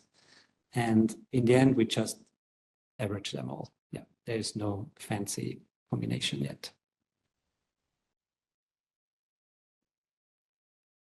Okay, just because we are a little bit late, again, available later for further chats. We move on. Thank you very much again.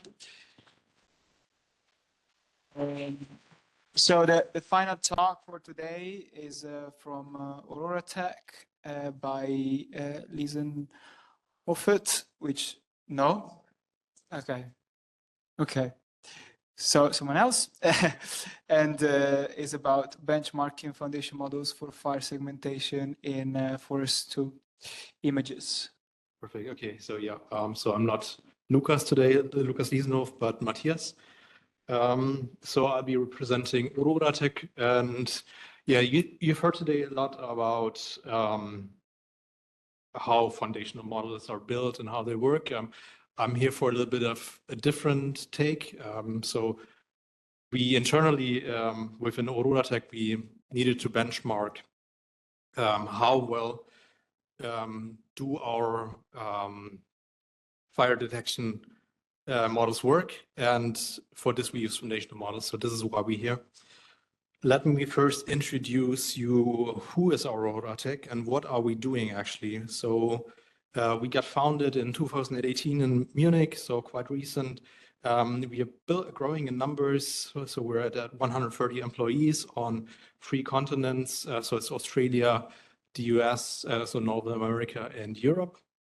And we already have around 350 users using our application. So what I mean with that is the web UI and an API.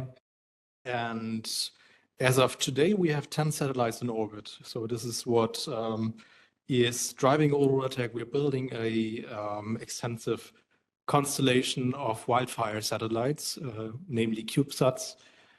So it all started in 2022 with a small technical prototype, Forest 1, which is decommissioned by now. And we sort of, our workhorse for the moment was Forest 2, which this benchmark will be based on, or the data that it produced will be based on. In the end of March, we sent 8 new satellites into orbit. So it's the world's first thermal imager constellation. And we are planning to expand this by the end of 2027 to around 80 satellites. So they're forming in different planes, so covering different parts of the world during different times of the day. One major contribution to this constellation is the Hellenic Fire Satellite constellation. So this will be launched by the end of 2025 for the Greek government.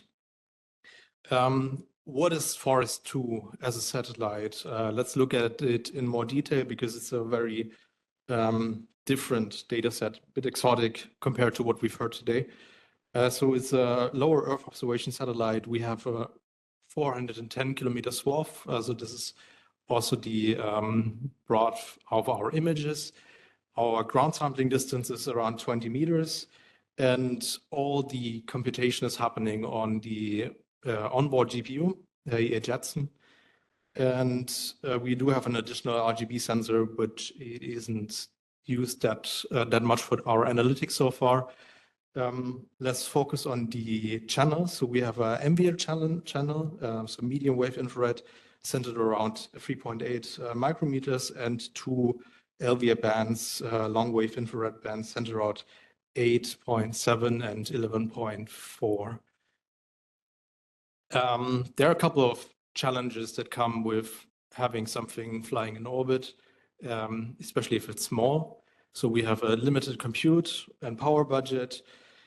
We try to compensate with this by optimizing anything that we can. So this is also referring to having as small models as possible. The data is raw and sometimes a black box, so we don't know how it looks like. We're working on the georeferencing and the sensor correction. It's an ongoing effort. And probably one of the most important one is the limited upload. So we can only deploy small models in orbit and only can communicate certain amount of data during the day. And this is also getting more and more bottleneck the more satellites you have in orbit. So we've harnessed, created a small toy data set for the benchmark, for the wildfire segmentation benchmark. So it's roughly, so it's merely 40 sequences or scenes. And we've hand annotated them, which can produce some ambiguity and some noise here and there. And yeah, so we're using the top of atmosphere product of Forest 2 for this. As you can see, so this is an example. This is a very dense, I would say, frame or image. So a lot of fires, but in general, we sometimes look at sequences, scenes that don't have any wildfires or don't have any ground truth whatsoever. So it's, as again, very small data set, and it's we try to distribute it around the world as even as possible. So it's mostly in regions where you would encounter wildfires, Australia and Latin America. So the challenge here is what we're raking up against is very simple strategies. So we needed to think of a pipeline or a benchmark agenda. So our models, they should be as simple as possible and as cheap to implement. So anything that I'm talking about today is really off-the-shelf models and solutions. So we didn't reinvent the wheel here and just picked what is possible and what is out there and try to throw our data into it and expect some good results. And this all starts with very simple strategies as thresholds. This is, I'd say, still the most commonly used strategy for wildfire segmentation out there. And to a bit more complicated or harder to develop and evaluate strategy out there is using self-supervised learning and foundational models. So which models did we test? So this is a bit of an unfair comparison because we're looking at simple, lightweight on-orbit baselines, so namely SAC-former and different variants of convolutional neural networks. And we also tried to come up with our in-domain self-supervised learned pre-training using vanilla masked autoencoders and momentum contrast strategy. And we've used just models that were out there and easy to use, Clay and Prithvi and DOFA. DOFA because of the dynamic attention, which is very interesting for us because at least it claims to be agnostic to the wavelength, and that's why we used it. The results are as straightforward as this. So we do have a rather good performance for the SAC-former, the fully supervised models. We've used the smallest possible public models out there. So the smallest SAC-former model that we could find was 3.4 million parameters in size, so very efficient for our on-orbit deployment. But how does it compare to foundational models and division transformers? So all in all, I'd say we have a competitive, we found a competitive foundational model for our downstream task, and that was Clay. So far, or at least up to now, our own solutions, our own masked autoencoder pre-training really made the difference here. How does it look like in detail? So if you look at the middle image here, so we have a mask autoencoder using 8x8 patch sizes. We do see differences in the quality of the segmentation. So the third row, you can really see that we're missing out on certain fires, which is something that we should try to avoid. We also try to make some estimations on how important is the training data, because as you might know, training data is expensive, labeling annotations are expensive. So what kind of problem do foundational models solve here? And fortunately, they do solve the problem of trying to annotate as much as possible. So we can see here the blue line that Clay is gaining a good performance score, even though the data set is relatively small. This is compared to out of domain data pre-trained models like ImageNet pre-trained models and random weights. So the big question that we had at the very end was, are the foundational models useful for our near real-time fire detection? So yes, but no, I'd say. So we do gain a little bit of performance boost. It helps us with the labeling efficiency, and also zero-shot bootstrapping for new images could be an option for us in the future. But there's some blockers, I'd say, and that would be, of course, the compute and the latency trade-off. So we still have smaller and more efficient models, fully supervised models out there, and we can't really work and upload them on any satellite as long as they're that big. So we need to shrink and adapt. So distillation and pruning might become a very important thing that we'll be talking about in the future. So this is a very small benchmark that we did here. There will be some additions to this in the future. This is just the start of it. Also thinking ahead in the future, we have a lot more satellites, meaning we have a lot more images, meaning that there might be some drifts in the data that we need to catch. So any robust model will help us here in this scenario. That's pretty much it. Thanks.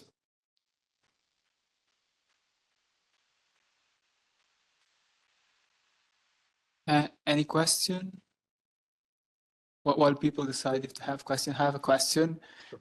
Do you think there is a pattern around the patch size of what you tried? Because Clay is the only one that actually has 8 as patch. Yeah, exactly. So Clay has a patch size of 8.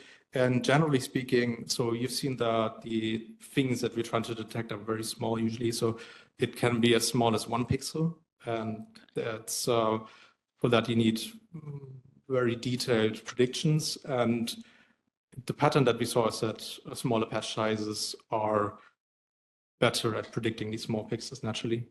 Yeah, so smaller clusters produce better segmentations. Any question from the audience? Yeah, but downside to that is they are bigger in size. Yeah. And okay, I have another question. So you talk about actual use in practice and almost deployed on the edge and so on. Can you expand a little bit on that? Is something that you know, in the academic world, especially as we were saying this before, we are interested in maybe different things and so on. Instead, this is quite interesting for applied things. Yeah, exactly. So there, as I mentioned earlier, there are 2 things that might make us different from the data sets that you've seen earlier, or a challenge that we are facing. So we need to have a smaller model, and we have different input channels, or different, our domain is completely different. So it's medium and long wave infrared, and we're trying to deploy models as small as 100 megabytes or something to the model, because the uplink is very limited. So we can only deploy small models. Yeah, And do you have, put you on the spot, do you have any idea of how then benchmarks should account for that? Yeah, as I've pointed out earlier, the benchmarks are formed in this hierarchy where the simpler we go, so simpler meaning also smaller. So if there's a model that is simple and performs fairly well, then we would pick this instead of a very expensive, huge foundational model. Of course, there might be means of slimming foundational models down in order to upload them, but in general, it can be that a model that we deploy on orbit is not the best model. We have ground segment models for that, but for the on-orbit fire detection, it is very important that the predictions are fast. So we're talking about 5 minutes between detection and downlink. And so it can be that the best model is not on orbit. That's very interesting. Thank you very much. And thank you very much for everyone to come to the session, to the speakers. And I'm not entirely sure what is on now, but I believe it's a poster session, I'm told. Thank you, Hamid. Thank you again. Bye.